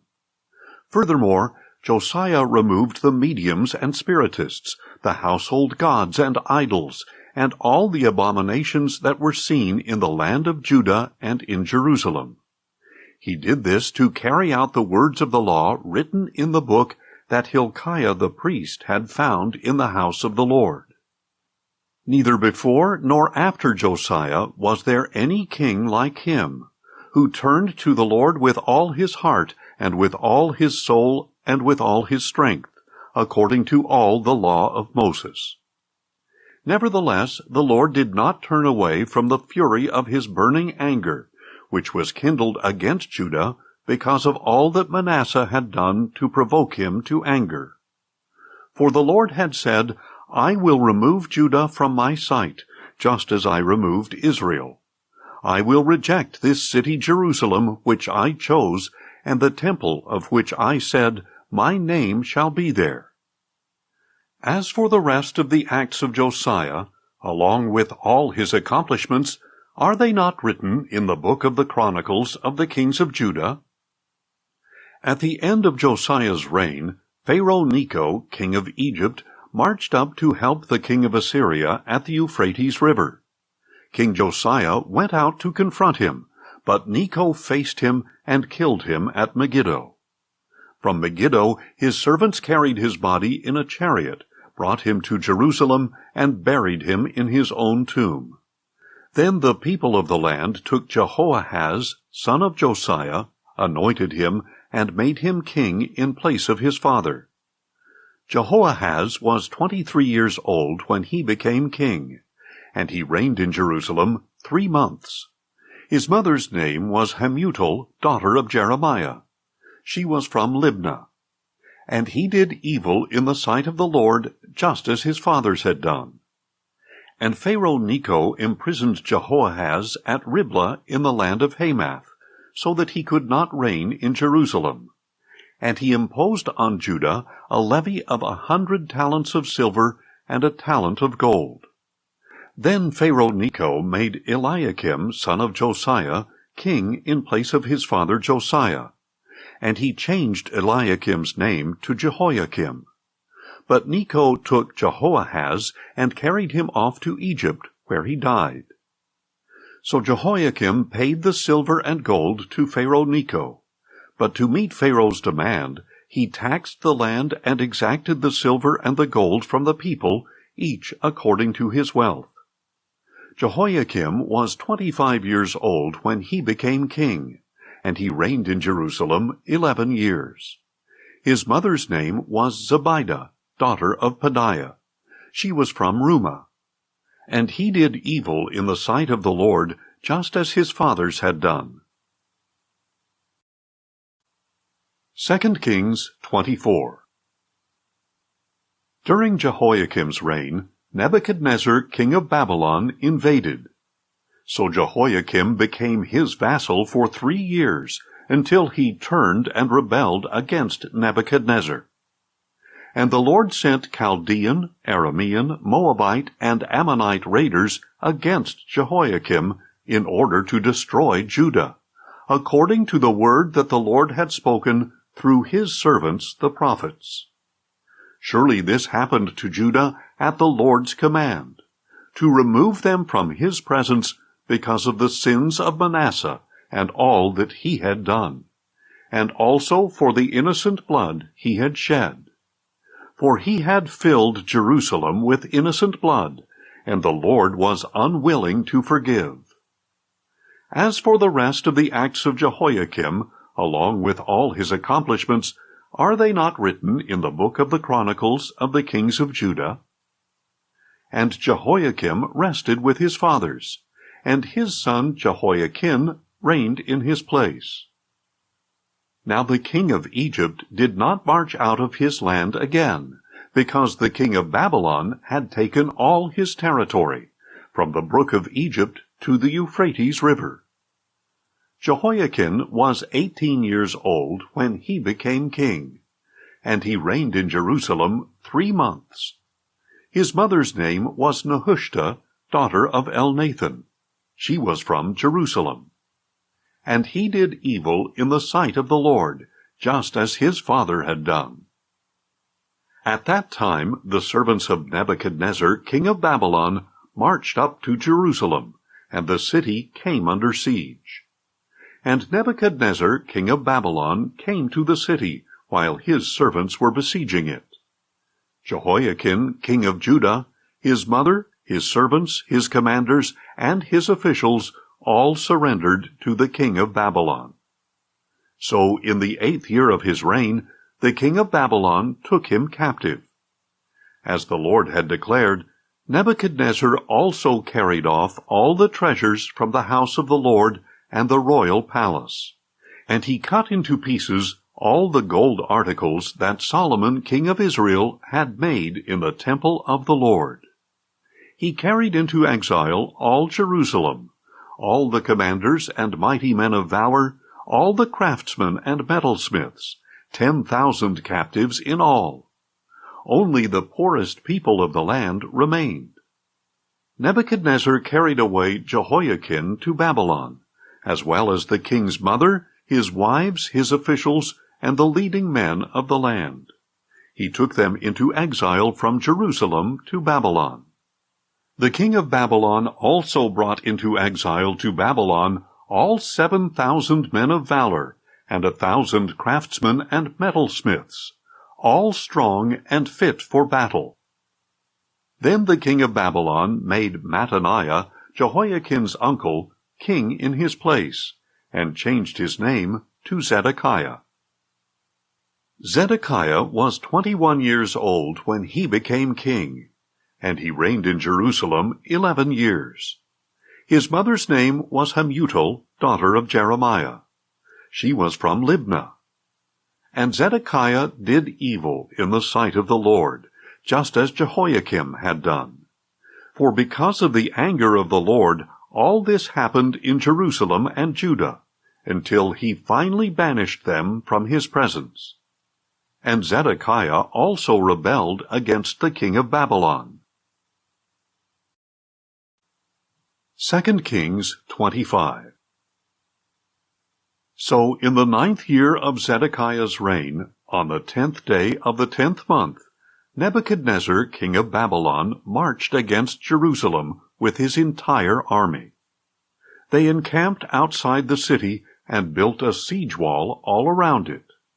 And the city was kept under siege until King Zedekiah's 11th year. By the 9th day of the 4th month, the famine in the city was so severe that the people of the land had no food. Then the city was breached, and though the Chaldeans had surrounded the city, all the men of war fled by night by way of the gate between the two walls near the king's garden. They headed toward the Arabah, but the army of the Chaldeans pursued the king and overtook him in the plains of Jericho, and all his army was separated from him. The Chaldeans seized the king and brought him up to the king of Babylon at Riblah, where they pronounced judgment on him. And they slaughtered the sons of Zedekiah before his eyes. Then they put out his eyes, bound him with bronze shackles, and took him to Babylon. On the 7th day of the 5th month, in the 19th year of Nebuchadnezzar's reign over Babylon, Nebuzaradan, captain of the guard, a servant of the king of Babylon, entered Jerusalem. He burned down the house of the Lord, the royal palace, and all the houses of Jerusalem, every significant building. And the whole army of the Chaldeans under the captain of the guard broke down the walls around Jerusalem. Then Nebuzaradan, captain of the guard, carried into exile the people who remained in the city, along with the deserters who had defected to the king of Babylon, and the rest of the population. But the captain of the guard left behind some of the poorest of the land to tend the vineyards and fields. Moreover, the Chaldeans broke up the bronze pillars and stands and the bronze sea in the house of the Lord, and they carried the bronze to Babylon. They also took away the pots, shovels, wick trimmers, dishes, and all the articles of bronze used in the temple service. The captain of the guard also took away the censers and sprinkling bowls, anything made of pure gold or fine silver. As for the 2 pillars, the sea, and the movable stands that Solomon had made for the house of the Lord, the weight of the bronze from all these articles was beyond measure. Each pillar was 18 cubits tall. The bronze capital atop one pillar was 3 cubits high, with a network of bronze pomegranates all around. The second pillar with its network was similar. The captain of the guard also took away Seraiah the chief priest, Zephaniah the priest of second rank, and the 3 doorkeepers. Of those still in the city, he took a court official who had been appointed over the men of war, as well as 5 royal advisers. He also took the scribe of the captain of the army, who had enlisted the people of the land, and 60 men who were found in the city. Nebuzaradan, captain of the guard, took them and brought them to the king of Babylon at Riblah. There at Riblah, in the land of Hamath, the king of Babylon struck them down and put them to death. So Judah was taken into exile away from its own land. Nebuchadnezzar, king of Babylon, appointed Gedaliah, son of Ahikam, the son of Shaphan, over the people he had left behind in the land of Judah. When all the commanders of the armies and their men heard that the king of Babylon had appointed Gedaliah as governor, they came to Gedaliah at Mizpah. Ishmael, son of Nethaniah, Johanan, son of Kareah, Sariah, son of Tanhumeth, the Netophathite, and Jaazaniah, son of the Maachathite, as well as their men. And Gedaliah took an oath before them and their men, assuring them, "Do not be afraid of the servants of the Chaldeans. Live in the land, and serve the king of Babylon, and it will be well with you." In the 7th month, however, Ishmael, son of Nethaniah, the son of Elishama, who was a member of the royal family, came with 10 men and struck down and killed Gedaliah, along with the Judeans and Chaldeans who were with him at Mizpah. Then all the people, small and great, together with the commanders of the army, arose and fled to Egypt for fear of the Chaldeans. On the 27th day of the 12th month of the 37th year of the exile of Judah's king Jehoiakim, in the year Evil-Merodach became king of Babylon, he released King Jehoiakim of Judah from prison. And he spoke kindly to Jehoiakim and set his throne above the thrones of the other kings who were with him in Babylon. So Jehoiakim changed out of his prison clothes, and he dined regularly at the king's table for the rest of his life. And the king provided Jehoiakim a daily portion for the rest of his life.